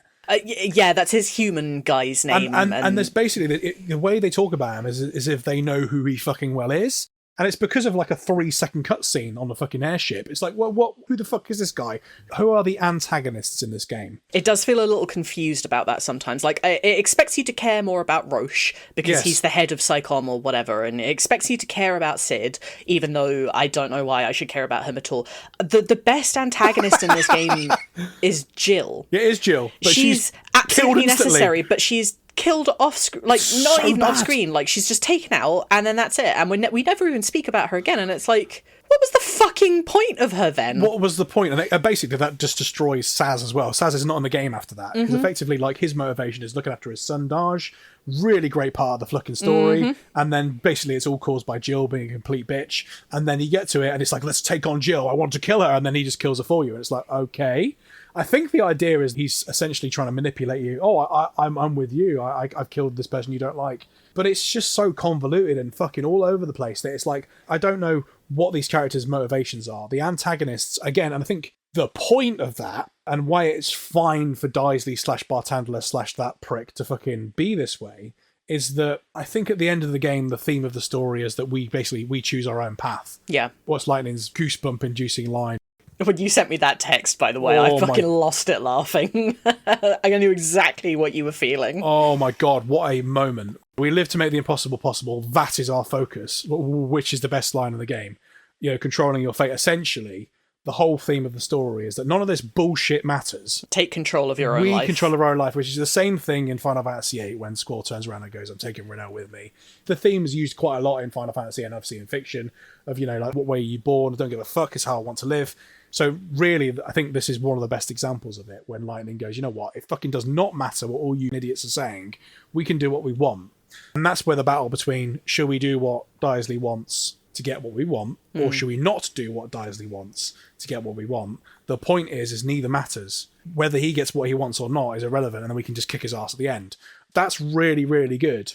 Where it's a problem is if we just had him as being like that and unpredictable and you don't know what the fuck's going on with it, the story works. But all the supporting characters muddy the waters are like that as well, and it's like, no, hang on, that you have to understand what their motivations are for that to make sense. So the table flip of it, it's the standard Final Fantasy approach of who's the real villain, you know, like Kuja's effectively the real villain on Final Fantasy IX, and then at the end it's Necron, what's going on, or even in that game where Queen Bran is effectively the villain at the beginning, and then it's actually Kuja's been pulling the strings. Same with 8 with the you know, the sorceress is an Ultimisi's pulling the strings. There's lots of flip-flopping in 6 and who the main antagonist is. 7's a really interesting one because obviously it's Sephiroth, but there's lots of parties in that game. I mean, you can make the argument that the Turks and Shinra have their own stake in the game. They all come together and latch off each other and stuff like that in a sense. Whereas in this game, none of those fucking characters matter. They might as well not be there. Connected. Like, they are connected, but they're not. The dynamic between the individual characters is not sold very well to me. So you can argue that, like, Lightning's left Psychom, hasn't she? So surely she'd have a rapport and relationship with these characters like Roche. And I think it's hinted at, but it's like, I don't remember that coming up at any point. It might be a blink and you miss it story beat where she says, not. Oh yeah, I served with him. But it's like, that would have been more interesting. You know, the kind of like Sifa Squall dynamic. But none of that's there. It's just like, oh no, we're supposed to... I think what it was trying to tell you is that these people are, effectively, they are on the path of choosing their own focus, for want of a better term. And at the end, Roche turns around and goes, no, I'm going to choose the way I live. And you impact him that way, and then dies. But it's like, I don't understand why that matters. This character doesn't matter. Yes, the theme matters, but the theme can be told without you fuckers even The theme was here. already being very well delivered by us. Exactly. So, yeah, it can almost benefit from just having one villain. We didn't need those fucking supporting villains, you know? Having said all that, then, pretend that those four don't exist, you know, like we were doing anyway. You might as well, yeah. Yeah. Daisley / Bartandler, what did you think of him as a villain? Did you understand what his whole aspect was? See, I hated him, but I hated him. I think that was the point. I was supposed to hate him. I don't quite understand the ins and outs of the bit that I really struggle with in this game, which is something that I think is a bit of a flaw as well. And it's something that, and I've mentioned Stargate a few times on this podcast, and I will do it again now. It's sci-fi, obviously, and what I think makes good sci-fi, and in a sense good storytelling as well. You know, obviously Final Fantasy straddles the line between fantasy and sci-fi quite a lot. Probably none more than in this game. When you write good sci-fi, in my opinion, you can work out the concept of what's going on. So Stargate, as an example, they have rules in the story where, for example, a Stargate can only stay open for 38 minutes at a time. So if there's an episode where the Stargate stays open for longer, the first thing they do is, oh, we'll just wait for 38 minutes before it shuts down. And as an audience, you know that rule. And they stay consistent with that rule. And if that rule's broken, they have to then come up with an explanation as to why that happens. And they are so not stifled by their own rules. They patch their rules, and of course it's storytelling, and if they want to tell a story where it stays open for longer, they then give the audience enough information for them to understand that there's a different reason why that happened, which I think is fabulous world building and fabulous storytelling. The problem I got with Final Fantasy XIII is that there are elements like that in a sense. Obviously, it's nothing to do with Stargates, but it's to do with what turns you into a Seath and what turns you into a crystal. Mm-hmm. And the very last scene when you're fighting Orphan, or round about that time, the characters all turn to Seath, and then they just come back from not being Seath. Yeah. I couldn't predict the mechanics of why that happened in the story. I guess what they were going for is that the whole point of we choose what we want. But how did they overcome it? Was there was no explanation. That wasn't something. It didn't feel like it was a payoff to any of the mechanics that were outlined in the way the rules were. It felt just like none of this shit matters. We're going to come up against and beat it anyway. Whereas it would have been a lot better for me if they'd learned something along the way that enabled them to get the better of that, almost innate biological thing that's been programmed into them, for want of a better term. So to answer your question, because it sounds like I've been a bit tangential there, I liked him as a villain. I just think that it would have been a lot better if we would have seen them better him by outsmarting him, as opposed to just going, we have the power of friendship, we've beaten you, which is what it felt like, Yeah. So another criticism that people have levelled at 13, and I'm in two minds as to whether or not I think it's something that's worth criticising or something that I enjoy, is the inclusion of the data log and all of the additional pieces of lore. Yeah, I thought you'd say that. Because it does get very, very overwhelming. And a lot of the overwhelming bits is the recapping of the story. This has just happened, read all about it kind of thing on the loading screens. It's like, I genuinely never read those because I'm paying attention to the story. I'm not 5 fucking years old. I don't need a Sailor Moon tells me how to behave. Yeah. Peppa Pig is snorting on the screen. Yeah. Yeah, I don't need that. But there are little nuggets of information that are stored only in the data log, which infuriates me. But I appreciate their inclusion because it does actually give a little bit more rounding out to the world, I suppose. It doesn't fully explain everything, which I enjoy because as everyone's very well aware at this point, I like ambiguity in stories. I like being able to make up my own decisions or my own mind. As far as the party turning into Seath and then back to human again, I think the general consensus is that it could be one of two things. One is that it was an illusion cast on Fang to make her despair at the very end of things, because at that point he's trying to turn her into Ragnarok and destroy Orphan. Alternatively, the idea is a goddess that isn't really mentioned in this game, because this game isn't the very heavily religious one, despite all the talk of gods. And I'll get to this when we talk about Lightning Returns in more detail, I'm sure. If we get to know, no, carry on. But there is a goddess who has tweaked the fate of the party, essentially. And that's infuriating. I prefer the illusion sentiment, honestly. But it's very annoying because Bartandalus's ultimate plan is hidden away in the data logs. And it's one of those hidden in plain sight kind of things. Essentially, because we've talked a lot about the whole we kill God in an RPG, right? When was the last time you got to do that and then God went, actually, this is exactly what I want to happen. I want to die. Oh, there is something that comes to mind. The only one that comes to mind is fucking Star Wars. Like, strike down the fucking emperor, strike down the emperor, and you'll become more powerful than me. But then again, this doesn't quite present it that way. It's not saying you'll become more powerful than me. It's more, I don't know why he wants you to kill him. I don't quite fucking understand that. This is where the data log comes in, and it's so annoying because it's a really, really good concept. So I'm going to lay this out for you now, and I'm really glad that we're doing this on video because I get to see your face in real time. Bartandalus and technically all of the other gods are essentially, they're breeding humans within Cocoon so that they can kill them all. If they kill Orphan, Cocoon drops. We know that. That's fine. They're doing this so that they can try and summon their maker back to them. There is a god of the gods that no one has seen in a very, very long time. That this thing is like legendary even to the gods themselves, and they think that the only way to actually summon their god back is by opening the door to the afterlife or whatever it's called. I can't remember, like the gate to Etro or something. So by dropping Cocoon, they kill all these people, their maker will appear. That's it. I actually quite enjoy it as a general idea, but the fact that it's hidden away in the data log, it's not made explicit, is fucking stupid. So I know I went off on a Stargate tangent again there, and hopefully didn't bore you to tears, but essentially I think the point I'm making is that good fiction will throw breadcrumbs at you for you to be able to either work the thing out that's going to happen before it happens, or when it does happen, it feels like a payoff. Yeah. So, it's like I said earlier, 13 is very good at telling. It's not very good at showing. So I think we talked before quite lengthily about how we both like when things aren't necessarily there's ambiguity. Set in stone, yeah. You can work stuff out.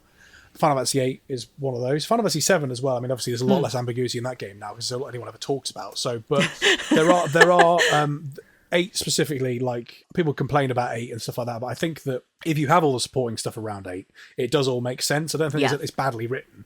It's left bits out, but this does the same thing, but it leaves the important bits out. Yeah, and then leaves some superfluous stuff in. The biggest issue for me in the ambiguity sense is that throughout the game, we're led to believe that it's the connections between these characters that is most important. It's them learning to become, better people and changing who they are and becoming that found family / actual JRPG party and not just individuals who happen to be fucking fighting in the car.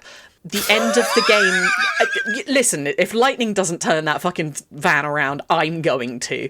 But by the end of the game, you have this overarching, I need to destroy the world and I need you to kill me and you need to become stronger than you are for reasons. And that reason feels so secondary to the plot when arguably it should almost be the most important. It feels like there should have been a turning point somewhere about halfway through where the focus, swapped to being Bartandalus's plan, but we never really capitulate on that point well enough so that the ending itself just, again, with stuff hidden away in the data log and not having that changed focus, it just feels flat, I guess. I do agree with that. And I think I'm going to talk about, I'm not going to spoil it because you need to watch this at some point, as I keep saying.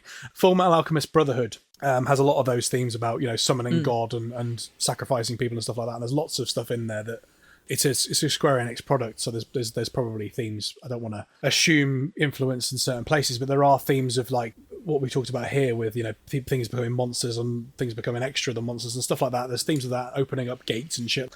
But where that story's really good is that at the climax, again, I didn't work out the breadcrumbs of what was coming, but the climax, when the character basically realizes and you realize what's been going on and who's been doing what and everything like that, and all of the pieces are in place, you go, of course.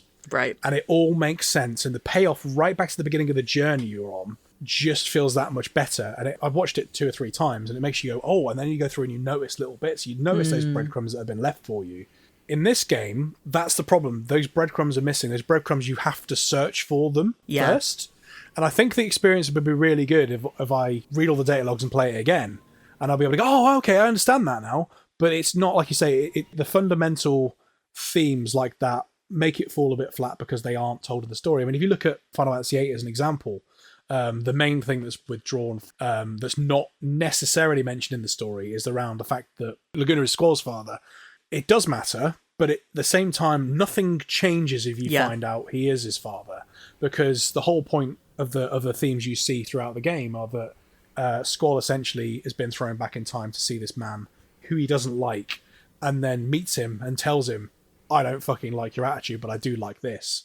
And essentially, the father dynamic adds into that, but it's more that he's learned something from the previous generation, so he's been fathered in a way by him. So you don't need to know that he's biologically his father for that to make sense in the story. So that being left out's fine. If they'd told you, oh, by the way, Laguna is Squall's father, and not had any of that other stuff around him confronting this guy he doesn't like and being a buffoon. And made you have to dig for it. I mean, I don't know about you, but I play games to read lore chunks, not to actually play the game, Like, it's just... this game's infuriating. It is infuriating, but it gaslights you into enjoying it, doesn't it? I think it's... this all ties into the break, I guess. I think it's fair to say that this game, though, probably one of its main strengths is that I would argue that this is a character piece more than anything. And it's a character piece for the core characters together. Yes. So if you want to take a break, we will come back to talk about all the characters of the game. Absolutely. I'm going to percolate on this and I'm going to get myself ready and we're going to get into what actually makes this game good. Okay, so we'll be back in a minute. Ta-ra. Welcome back to the podcast. So I guess we're going to talk a bit more about the main cast of this game now. So I'm going to sort of do what you usually do to me and ask you who your favourite character is. Ooh, that's a really difficult question, actually. I've been mulling this one over for a little while, trying to figure out who I actually think my favourite character is. Because, for once, I actually think the entire cast of 13 stands pretty equal to one another. Even Snow. Even Snow. I'm sorry to say it, but only by endgame. He's a fucking prick in the first half of the game. First half? There's something about these characters that just, they would not work any other way, and they would not work if a single one of them was missing.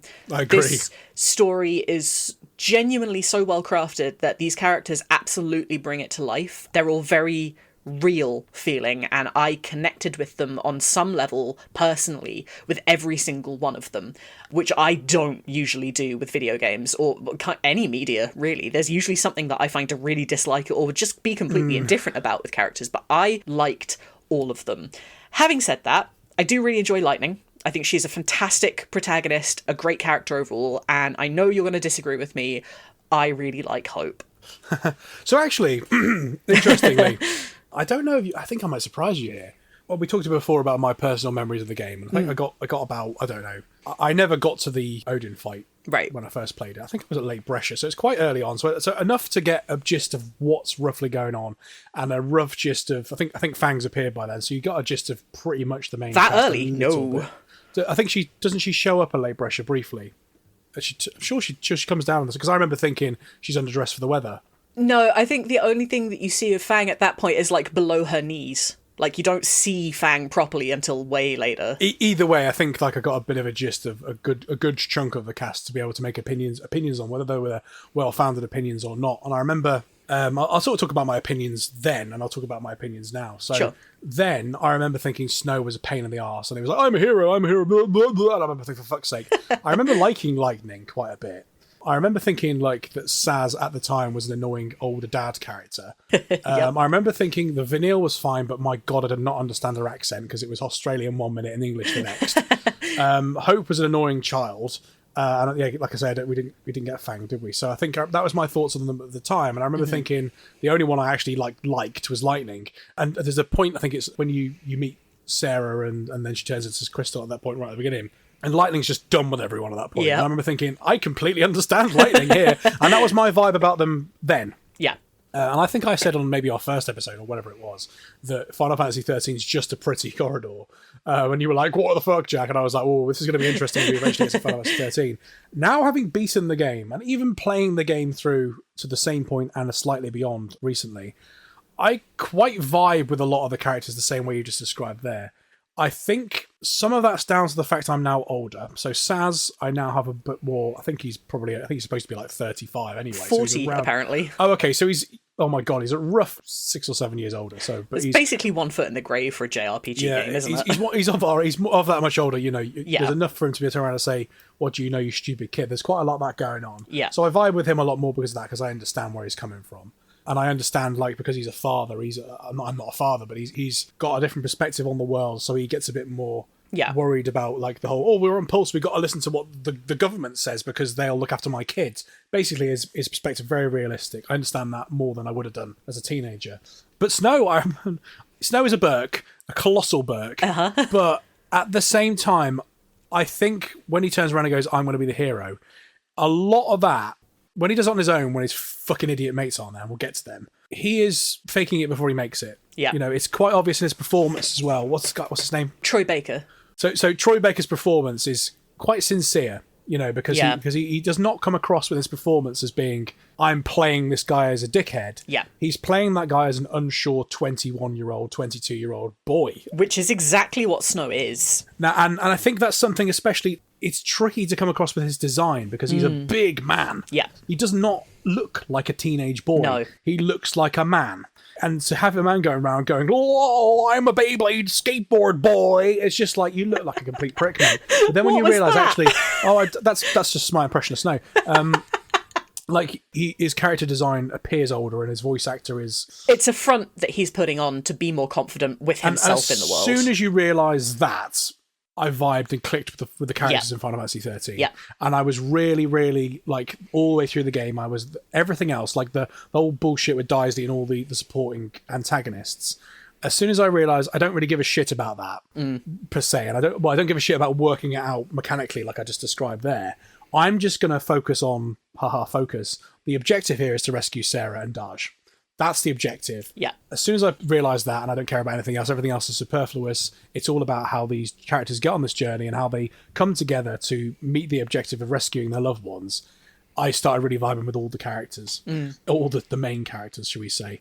One thing I will touch upon, and there's something that we are, I don't want to be arrogant and say known for, but with something that we are particular about, is female representation in these games. Yeah. One thing I fucking love in this game, and I would be really interested to hear what your opinion on it is that the dynamic between Fang and Lightning, I think is fucking fantastic. And the reason I like it is because it's got two female characters that disagree, but aren't doing the stereotypical bitchy, we hate each other, catfighting thing, for want of a better term. They disagree, they settle their differences, and they get on with it and become friends. I think that it stands out so much in the game. There's a bit where it's a Palamporum or wherever it is. Oh, the city. Yeah. They're in the city and they go off together, and Fang makes some acknowledgement to Lightning that it's her fault or something, and Lightning slaps her across the face.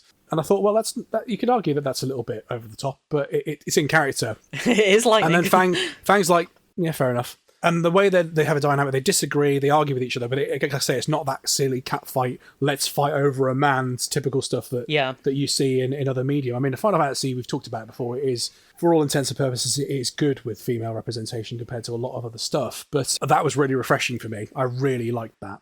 I completely agree. Obviously, we've spoken a lot about women in this franchise before and their different roles, and, you know, not always, but usually, as far as the female roles go, you'll have the love interest, who's usually the main heroine.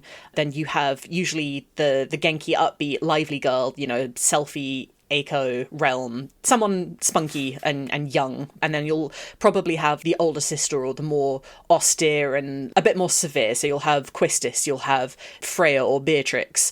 There's roles that these characters tend to fit into. That's not necessarily a bad thing. It is, however, very, very rare that you'll actually have two female characters in the same game that are on the same kind of wavelength. And I say that in this sense as both Fang and Lightning are very confident.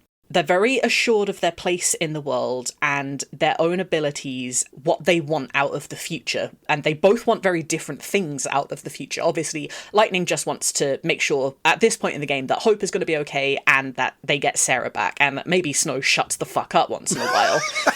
Fang, on the other hand, just wants to get back to Vanille and wants to make sure she's okay. That is her sole goal at this point in the game. And these two things are not compatible. And neither of them give ground on it. Neither of them... It's fabulous, isn't it? It's there so is no good. one of them takes the lead and goes, it's my way or the highway. There is simply an acknowledgement that they don't want the same thing, and then they push on. And that's just so unheard of. It's wonderful watching them interact. I wish they had more scenes, honestly. They live with the tension, which is human. And it's so realistic. It's like, that's the whole point about, I mean, I'm not going to speak for you or speak for anyone else, but that's the whole point of representation for people. Because people want stories told about the interactions and the experiences that they've had. They don't want to be put in and be a token or anything like that, or have like, let's tick a box and have someone presented this way.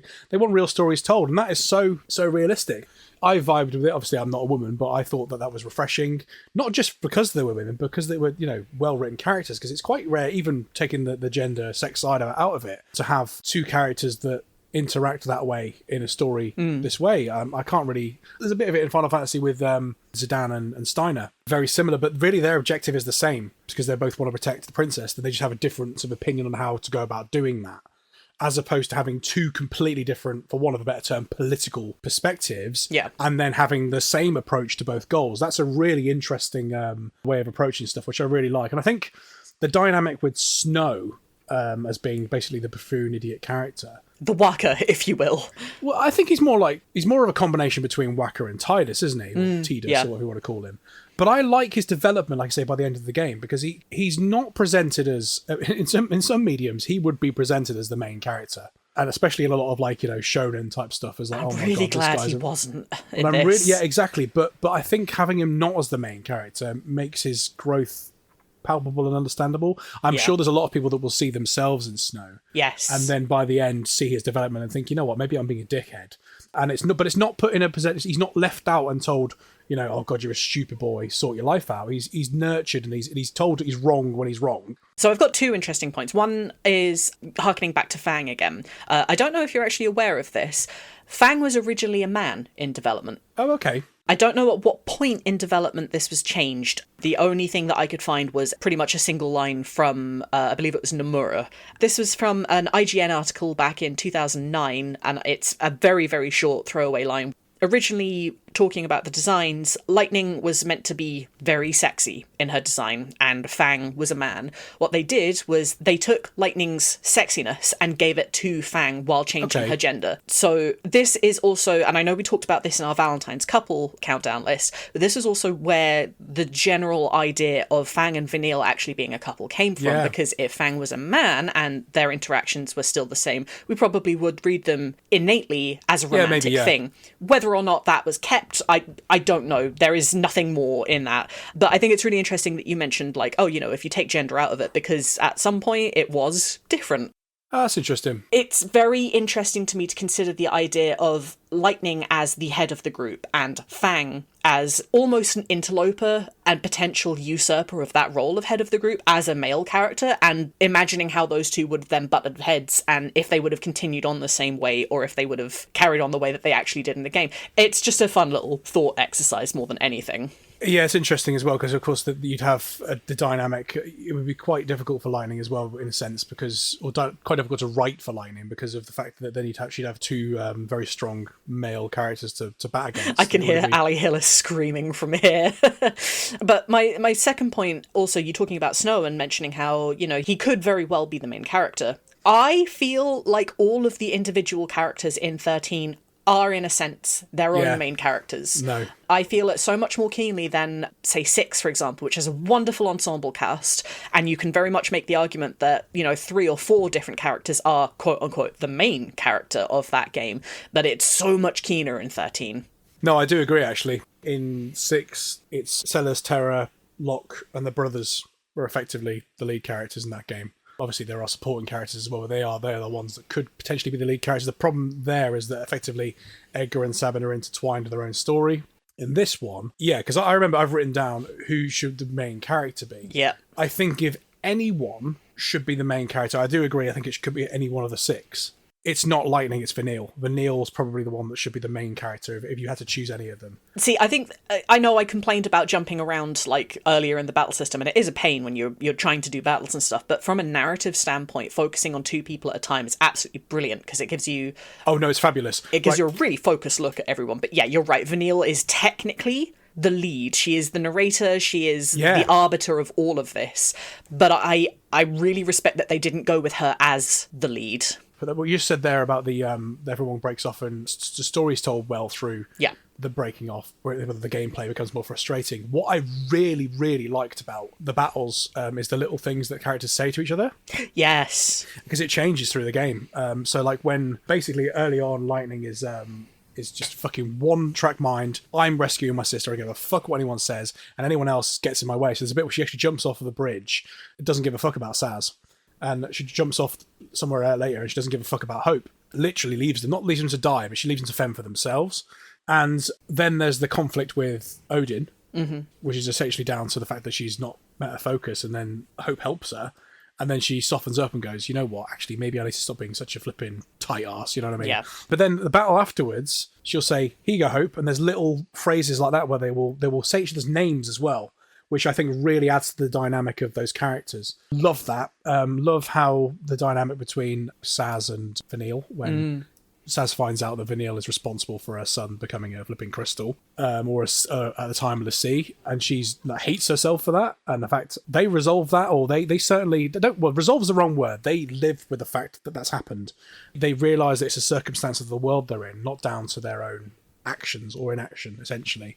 And I really love that as well. I think that's really, really good. I think the problem there for Saz is that, again, like because Jill dies, he doesn't have that fully fleshed out arc the same way that the others do. But he sort of becomes like Freya does in Final Fantasy IX, you know?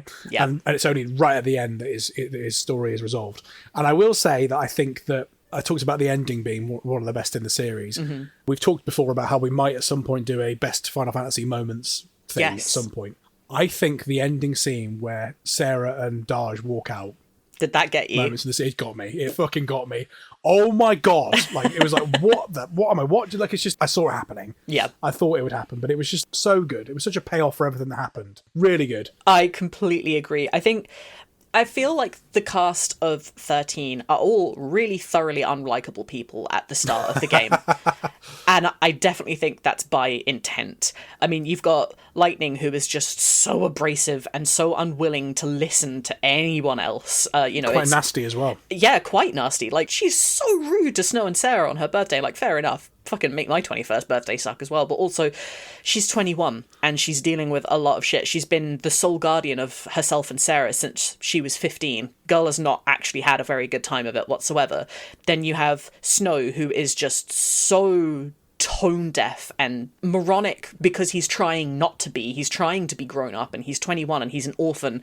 And I think, according to like official side materials, he's had run-ins with Lightning's regiment before. Not in any particular, like, nefarious way, but they've told him to just, like, stop being an asshole, and he's been like, "Okay, boss," and then just continued being himself. I'd fucking hate him too if I was Lightning. Then you have Vanille, who runs away from all of her problems. She never communicates, she only runs. You have Hope, who is just, he's 14, he's a child, and that comes with all the foibles of being a child. Like, he's scared, he's a coward, he just cries all the time and expects someone else to take care of his problems. These are all very real and relatable things, but it doesn't make you like them. These are all fucking awful people who are suddenly shoved together and forced to deal with a problem that's so much bigger than any of them have ever dealt with before. And it takes them a really, really long time to actually work past those problems, which is the most believable thing. Like, they butt heads constantly. How many times does Lightning hit Snow? And, like, not even just in the early game. I'm pretty sure she socks him fairly late game as well. You know, it takes Hope a really long time to stop blaming other people for the way that the world is. Not necessarily his own problems. It's not his fault that his mother died, and it's not his fault that his father was kind of absent and sucks a bit. But he places the blame on the wrong people, and it takes him a long time to come to terms with that. But all of these people, and I noticed that I'm calling them people instead of characters. That's how well-rounded they are. Good. All of these people eventually learn why what they're doing isn't correct, and they course correct. They learn to become better people, and that's just so admirable. It doesn't work all of the time, but like that quote that really got you from Lightning, they live to make the impossible possible. And if the impossible is working together and overcoming your own personal issues, fuck me, they did it. Yeah, totally. And I think the reason that really resonates with me, make the impossible possible. And it's a theme that is touched upon in the game, and I think the whole point of the Foul Sea effectively wanting to turn humans into Lucy is that they recognise that humans have unlimited potential. It's a very Matrix approach of that you've got these machines can't, machines are never going to be able to move as fast as humanity, because humanity have got emotions and they have empathy and they have a limited potential because of that. It's impossible to, this whole thing with like generative AI and stuff like that being a threat. It's never going to be able to be anywhere near as good as a human. It may be better, in terms of like technicalities, but it's never going to be able to think it's for itself. It will never be a human, no matter how good it is. It will never be able to artistically come out of something completely left field or have a human experience. And that's kind of why the sci-fi element, I think, comes into it, and why I was a little bit disappointed with the not putting the breadcrumbs in, because that's what makes good sci-fi.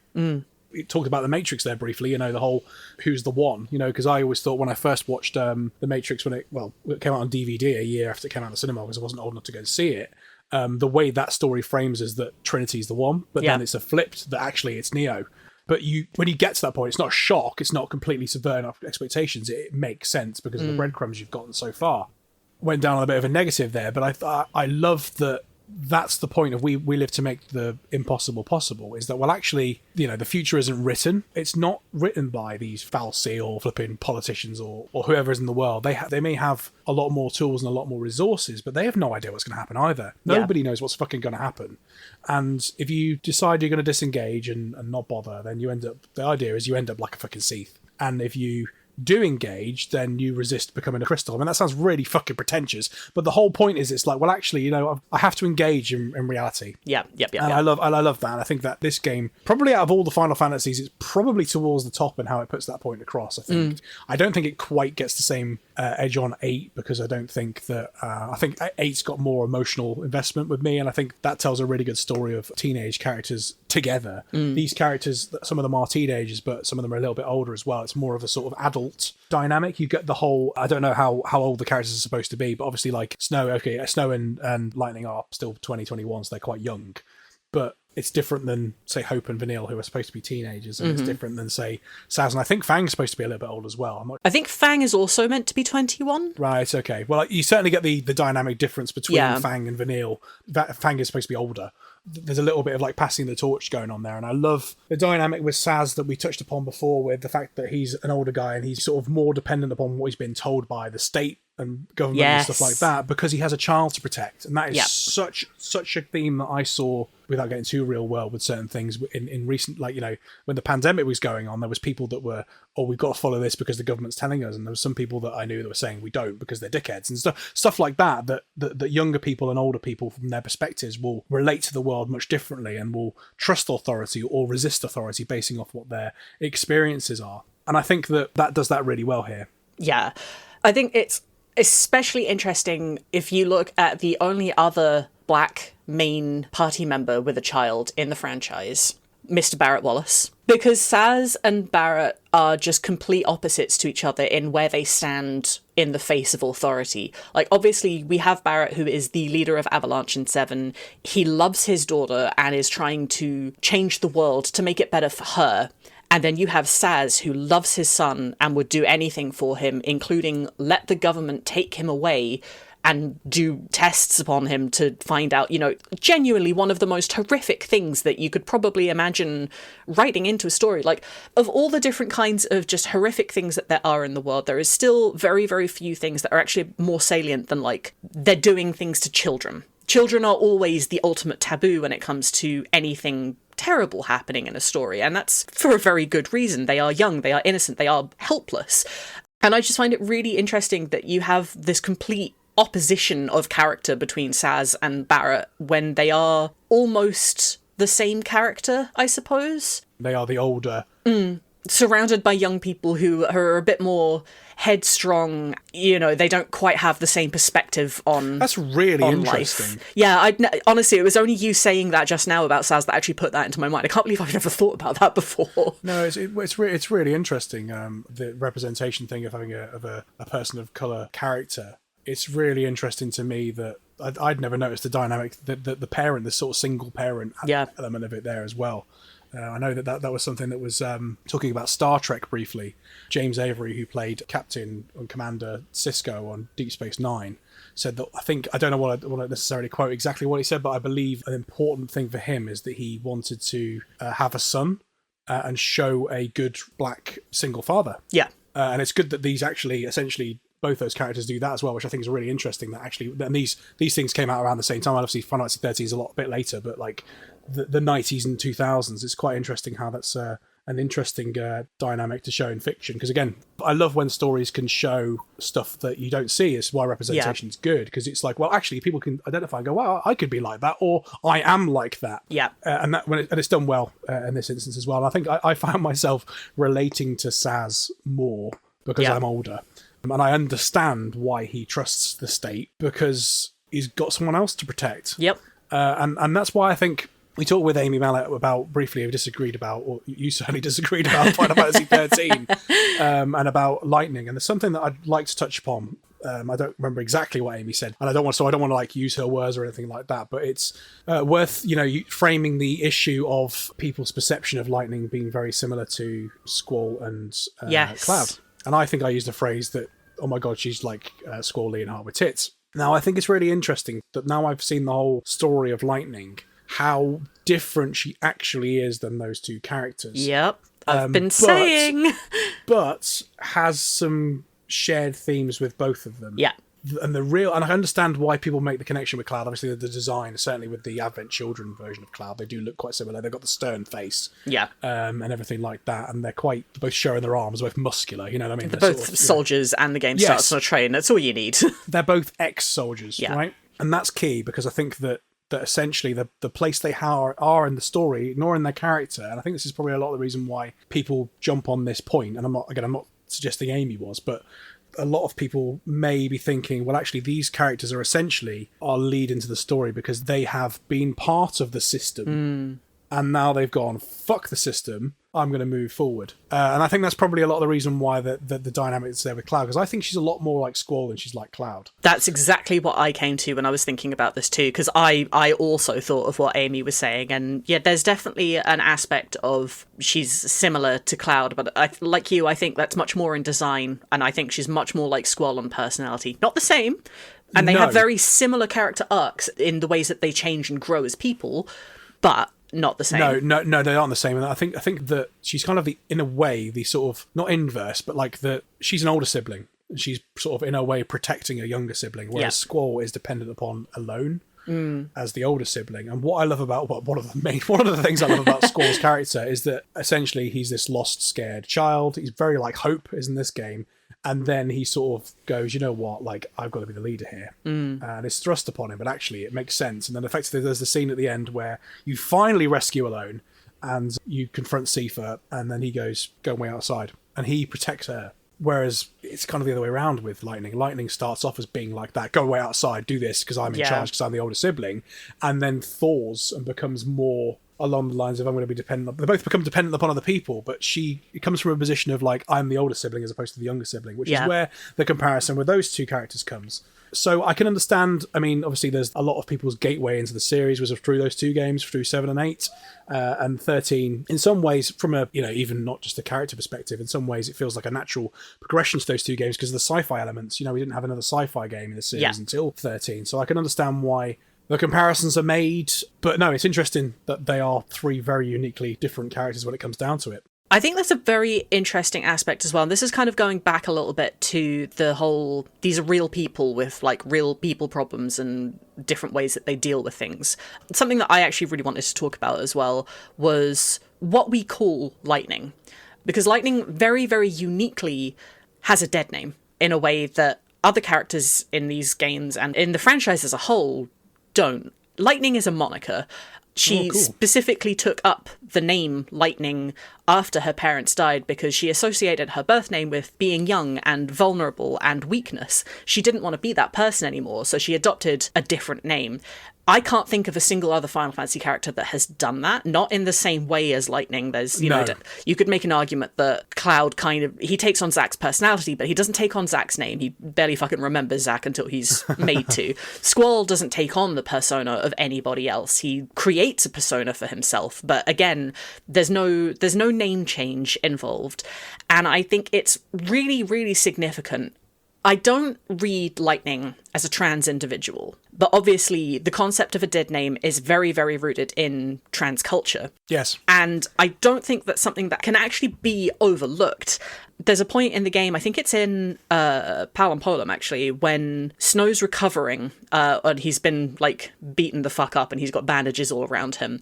And he asks Lightning if she'll ever tell him her real name. And Lightning says, ask Sarah when we get to her. And that's such a big deal because it's an admission that, it's not the end of the world. Sarah will wake up and I'm more willing to meet you on a level that we weren't previously. She's willing to do that. And it's not necessarily the right thing to do. And I say this in a real world sense because, you shouldn't care what someone's dead name is, care what they tell you to call them. Yes. And then later on, that moment is completely spoiled when Bartandalus, in the guise of Sarah, tells you. And that's it's an awful scene because it completely revokes her power and her agency and just everything associated with it. It's an awful scene. Her identity. Yeah. And I think it's so telling that for the rest of the game and for the sequels, we continue to call her Lightning. That's really cool. We don't call... as players, as like characters within the game, we don't call Lightning by her birth name. We continue to call her by her chosen name. And that's genuinely so important to me. I'd forgotten actually about the until you just said it actually about the whole we'll speak to Sarah thing. I remember the inference of her effectively going, no, we're going to find Sarah. Yeah. But the scene that I know is I guess we could call it the dead naming scene. Now I think it's really interesting there because then there's no point where that all of a sudden, like in the game, her name then becomes a birth name. It stays as Lightning, and it would have been a very different story of effectively like Lightning was hiding from who she really was. Yeah. And then became... Yeah, and there's none of that. Lightning is lightning, and that's all that matters. That's really, really good. I really like that you've made that observation. It's not something I even thought of, to be honest with you, which is really glad you've brought that up, because that's something that I probably consider when I'm playing the sequels, which I'll get to eventually. We'll do them at some point. Because, yeah, I mean, like, we could touch upon... I guess the only other vague reference in the series I can think of would be Dagger in yes. Final Fantasy IX, but that is essentially like... It's still a moniker. She reverts to Garnet when you take her back to the castle, doesn't she? Sort of, because, yeah, so what's interesting about that one, and I'm thinking of this on the spot because of you brought this up, she is Garnet because she's got three names in the game. Yeah, she does. She's greedy. She's Sarah in her birth sense. Yes. And then she becomes Garnet, or Princess Garnet, till Alexandros the 17th. And then when she's on the run from Queen Brahne and stuff like that, Zidane says, how about you call yourself Dagger? Or she says, I want to call myself Dagger, and I can hide. And it would be something like that.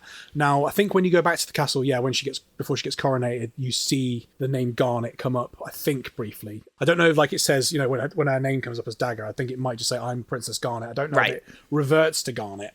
But at the end of the game, Zidane says, bring my beloved Dagger to me. Whatever you've called her in that scene, that's the word that he says, right? Yes, so that, exactly. So you can call her whatever, and you can probably make some quite funny things out of it as well, you know. But bring my froggy to me. You didn't go quite as rude as I would have done, but anyway, but essentially, like, it's not what he's chosen for her. It's more like, you know, the whole point of the story is that she's made her life with him, with Zidane. So it's not like, you know, he's telling her what she needs to call herself. It's like that's their real story. She's had these identities thrust upon her, and she eventually decides he kind of brings her back, and then that's who she is. You know, she's Dagger. Yeah. But it's very different than this, because all the way through the game, effectively Dagger is struggling with her identity because she doesn't know who she is, and that's something that obviously we talked about with Final Fantasy IX is one of the main themes of the game. Yeah. Where essentially each of those characters has their own issue with identity, some better than others, where they are born a certain way, and then they choose to live a different way. And the name thing comes in a little bit there with Dagger. I think because it's bigger in the game, that's the whole theme of the story. Whereas in this one, you also get the choice in 9 of what to call Dagger. And I think because of what you just said there, because it is not throwaway, I don't want to use that flippantly, but because he essentially dead names her, and I don't want to say outs her, or he essentially tells everyone something that she sees as intimate. Yeah. And then they kick his ass, and no one then goes, they don't start saying, let's call yourself your name. That's really good, because I can understand having had things happen to me in my past with health and stuff like that, where I've got things that have happened to me that are not stuff that I want shared necessarily with people, and sometimes people have made jokes about stuff, and it's like, I don't want that fucking discussed. Yeah, ultimately, it's your choice whether or not you want to reveal that, and not giving that power, but having that power and that choice taken away from you is something that can be, or should be, so personal and shouldn't be done, and that's why that scene is so violating, I think. Yeah, well, I'm really interesting tangent. I don't think we go down. I think that's a good thing to. That's what I'm here for, baby. Consider. I think understated is the word. I don't want to say flippant. It's understated, and I think because it's understated, it's probably resonated with other people. Because again, something else I'll jump onto now, we talked about briefly before, which is, I suppose, on similar lines in a way, from a representation point. I don't want to make a false equivalency, but Vanille and Fang. Yes. Again, I don't want to be flippant here and use the phrase "doesn't matter" in a flippant sense, but it doesn't matter that they may be a couple. Mm-hmm. The audience can make up their own minds. They may be like a lesbian or gay couple, and may see that as being something for them. All that matters within the story is that they are important to one another, and they the love basis each other. of that doesn't matter. Yeah, exactly. It does. It's not It's not overtly shown as a mother-daughter relationship.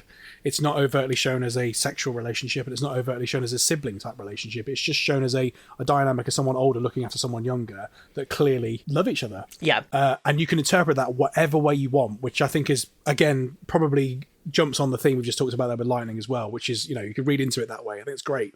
Yeah, I have the third volume of the Ultimania archive, which covers Final Fantasies X through 13. It also has a very, 10 pages on 14, so which I don't really count, and I already knew everything that it said about it anyway. But there is a character relationship chart in the FF13 section, which I was reading this morning, and there's only 2 couples of characters, I suppose, that have relationship arrows with one another. For the most part, apparently the characters don't think any way about each other. Hope and Lightning, it says that they both initially despise Snow, which is fucking hilarious. For completely different reasons. It says that Hope admires Lightning, which is fair enough, and it says that Vanille and Fang have a, quote, sisterly relationship, end quote. That's what it says on the line between them. There is no other connecting relationship line between any of the characters in the main cast. And the framing of a sibling relationship between these two, obviously, I've only played this game in English, so I don't know how it sounds in the original Japanese. I don't know if the script is particularly different at all, or if the general understanding of their relationship is different in the Japanese sphere. I'm not Japanese, I don't frequent Japanese forums or anything like that. But the concept of there being siblings actually continues in the sequels as well. And I think there is a data log in the second, or the first sequel, so 13.2, that actually explicitly calls them, sisters. And it's really? I mean, sure, you can read it however you want to, but it is interesting that they attempted to double down on something, but didn't quite really force it in there, I suppose. I mean, it's one of those things, isn't it, where I think that look at using the sister angle there. Obviously, you've got Lightning and Sarah, and they look alike. They're designed with the same hair colour, whereas Fang and Vanille don't look alike. So it could be that they are adopted siblings, but that doesn't, and this is going to sound really weird, I don't mean it to, but it doesn't negate any form of relationship there, because that sort of thing happens in certain respects, is that you've had 2 parents that are together, and the son and daughter have sort of fallen for each other because they aren't blood related, and that's the thing as well. When you go back to Urba, and you don't really learn very much about their previous life, but you do learn that they were something of a communal society together. They did live together, so yeah, fair enough. And it doesn't, you're right, it doesn't negate anything else that we could infer either. Exactly, which I really liked about it, because I noticed that right at the end when they basically sacrificed themselves and become crystal, and they're holding hands, and they're actually in the fetal position as well. It's really quite an intimate thing to show that they That's a good point. I'd never considered that actually before. They are so intertwined, so maybe that's where the sibling things come from. I don't know, but they are 2 halves of the same coin. They are soulmates. Yeah, I guess is a better way of putting it. And it doesn't have to be romantic to be a soulmate with someone either. You can interpret it that way if you want. Yes. I love how we've gone from absolutely dunking on this game to then singing its praises. That's the thing. This is a wonderful game. It's just held back by a fucking god-awful battle system and some bosses that I wish I had the time back from fighting. There's a few little gripes I've got with this game that I want to mention now, more from a humour perspective. So we went humorous, and then we went serious, and then our typical style. Let's go for some bring it back, Jack. Silly stuff. So there are some stuff in this game that really pisses me off. One thing is Nora. Oh yeah, Snow's Beyblade gang can fuck off. Honestly, what a bunch of fucking imbeciles. That's what being a teenager is. But they have no character individually. They actually got some quite, I want to say, unique designs. But I don't remember any of their fucking names. They're just hey man, let's go over here and do that. I just want to kill every single one of them. Honestly, just. They feel like a worse watered down Avalanche, or attempt to be Avalanche. I wouldn't even put them in the same fucking breath as Avalanche. Well, yeah, you could argue that they're like Avalanche and the fucking bloody Sid and co are like the Turks in a really, really, really, really, really, really bad way. But all the joke characters in other games, we talked about Katase-isms when we spoke to LOA Jack, Biggs and Wedge and the Turks and some of those other characters, they're okay, the Team Rocket-isms, okay, they're cool, they're here. Sometimes they may be important to the story, it's fine. But these guys are like that, but they just take themselves so fucking seriously. It's you're idiots. Just go off and play some Yu-Gi-Oh with some other one. I don't just go away. You're not meant to be in this world. You can fucking do one. I think it's a sin that another Nora, I think it's a sin that Mary Elizabeth McGlynn is only in this game for 5 fucking lines. Because I remember at the time when I first played this thinking it's Mary Elizabeth McGlynn. I just watched Ghost in the Shell standalone complex and thought, isn't she fantastic in this? And then all of a sudden I was like, oh my god, it's Mary Elizabeth McGlynn. Isn't she brilliant? Oh my god, she's not in it anymore. Great, fantastic. That was annoying. The fact the victory fanfare doesn't appear at any point in this game, why not? That doesn't make any sense. Little weird, Like the fact that you've got this every time you finish a battle. No, put the different fucking victory prelude fanfare as well. Better prelude than Final Fantasy X. I think we can both agree on that one. Yeah, I think that's true. Anything's better than Final Fantasy X's prelude. We'll get to the soundtrack a little bit in a minute, but the one thing that really just needs to be fixed in this game, and I think I complained to you about this before, that it's just unforgivable as far as I'm concerned, right? The map moves with you.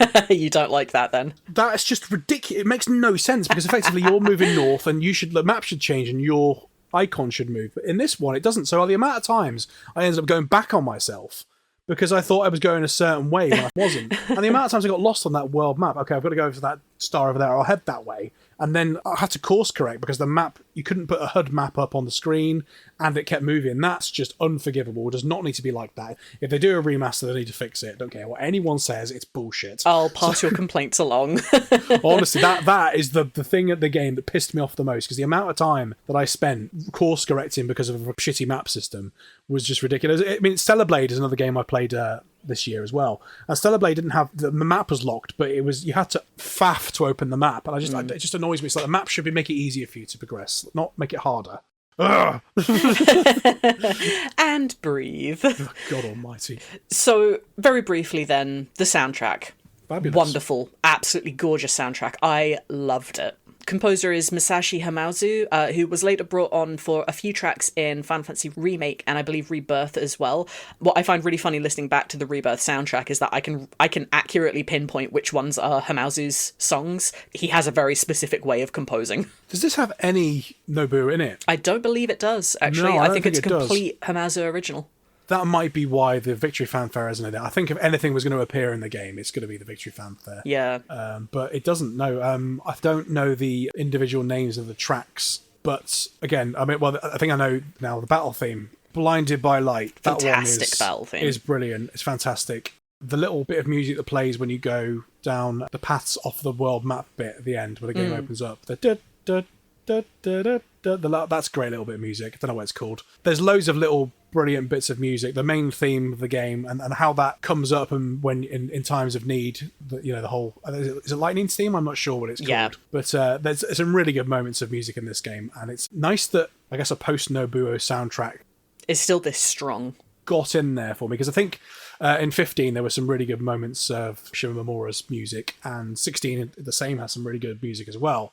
But to me, there's only 1 or 2 good tracks in those games that I really vibe with. I'd say all the music's good, and I enjoy listening to it as music. But there's only a couple of standouts. There's only things that really I associate with points in the game, where I would say 8, I can associate everything, whether you're playing certain scenes in 7 and those things we talked about in I think the Final Fantasy V episode where we agreed the soundtrack was fantastic, but I made the argument that the sound direction was a bit limited because you didn't necessarily align, apart from Battle on the Big Bridge, you didn't align any of the music with a specific scene or moment, or maybe Tree Boy's theme or whatever. But this one, I think, corrects that. Tree Boy. Yeah, I forget his name. This corrects that, and there's some really good moments where I'm sure if a piece of music was playing, I'll be able to tell you where you exactly were in the game when it came up. Yeah. Or what was happening, or the sort of general feelings, yeah. Well, here's something to make you even more excited for the sequels. Masashi Hamauzu was the composer for both of them as well, so the same general vibe continues, and I don't really remember the Lightning Return soundtrack too well, but Final Fantasy XIII 2 soundtrack, stellar, loved it. So you have that to look forward to. Got that to look forward. I know a lot of people do like the 13 soundtrack. 13 2 soundtrack. It's something that gets mentioned quite a lot. It'll be interesting to delve into at some point. And I think at some point we'll do one of our top lists for soundtracks. That would be good, actually. As a final signing off point then, I was reading a couple of interviews from around the release time of 13, because there was a lot of interesting distinctions, I suppose, across the world. I think it was Kitase who mentioned in one interview that he was very surprised that North America and Europe seemed more hyped for 13's release than Japan did. I think he mentioned like going to international events and getting like cheered and a red carpet kind of vibes, and he was like, oh shit, this is way different from back home, which is kind of really cool actually. Like we were really stoked for 13. But there was one thing that really stood out to me in an interview where someone asks like, the company president at the time, this is Yoichi Wada, he said something that we'd like to ask you about. He said that 13 would be the last game of its kind for Square Enix. And Toriyama, the director of Final Fantasy XIII, simply said, we don't know what he meant by that, which is just the funniest response that they could have had. He follows up by mentioning that apparently the team that worked on 13 had over 300 people, so he kind of thinks like maybe he means that there won't be that many people working again in the future on it, but yeah, we really haven't got a fucking clue.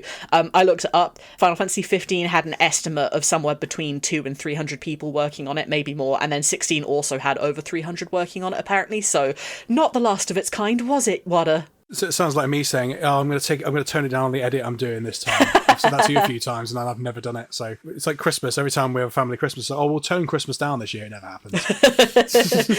But yeah, I think I'm just gonna adopt Toriyama's words for the next time someone tells me that I've said something. I don't know what I meant by that. Just get on with it now. It's fine. I don't know what I meant by that. I love that. I mean, that could sum up most of the villains in this game. I don't know what I meant by that. I certainly say that on that front with the villains we just talked about there, I think there's a few of them there, and we've dunked on them, but there's a few of them I think we deserve more from. But that's something in Final Fantasy happens quite a lot.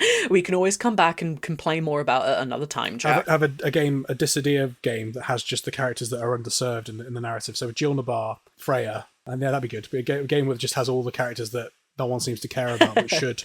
Okay, so that was really enjoyable conversation. We went to some interesting places I didn't expect, which is good. And obviously it was quite fun. I enjoyed it. Did you enjoy that more? I really enjoyed it. I'm so glad that looking forward to this I didn't set my sights too high. No, I think we've gone to some interesting things. So where can everybody find you online, Mol? So as usual, I can be found as at Adramalek on both Blue Sky and Twitter. Usage is going to be very limited because of all of the things that we are getting up to behind the scenes. We can also be found on EXP Podcast on YouTube and EXP Required on Blue Sky. What about yourself, Jack? JackieBoy34 on Blue Sky. Again, I really respond to messages on Twitter now, JackMullen8. And obviously the same as well, EXP Required or EXP Podcast on YouTube and also Blue Sky as well. So thanks for anyone that decides to listen or tune in or support us in any way. It's been really appreciated. Come argue with us in the comments about Final Fantasy XIII. We have so much more to say, probably, and I would love to discuss this game more with people who actually really enjoy it. It's not going away anytime soon, is it? All right, thank you very much. See you later. Bye-bye.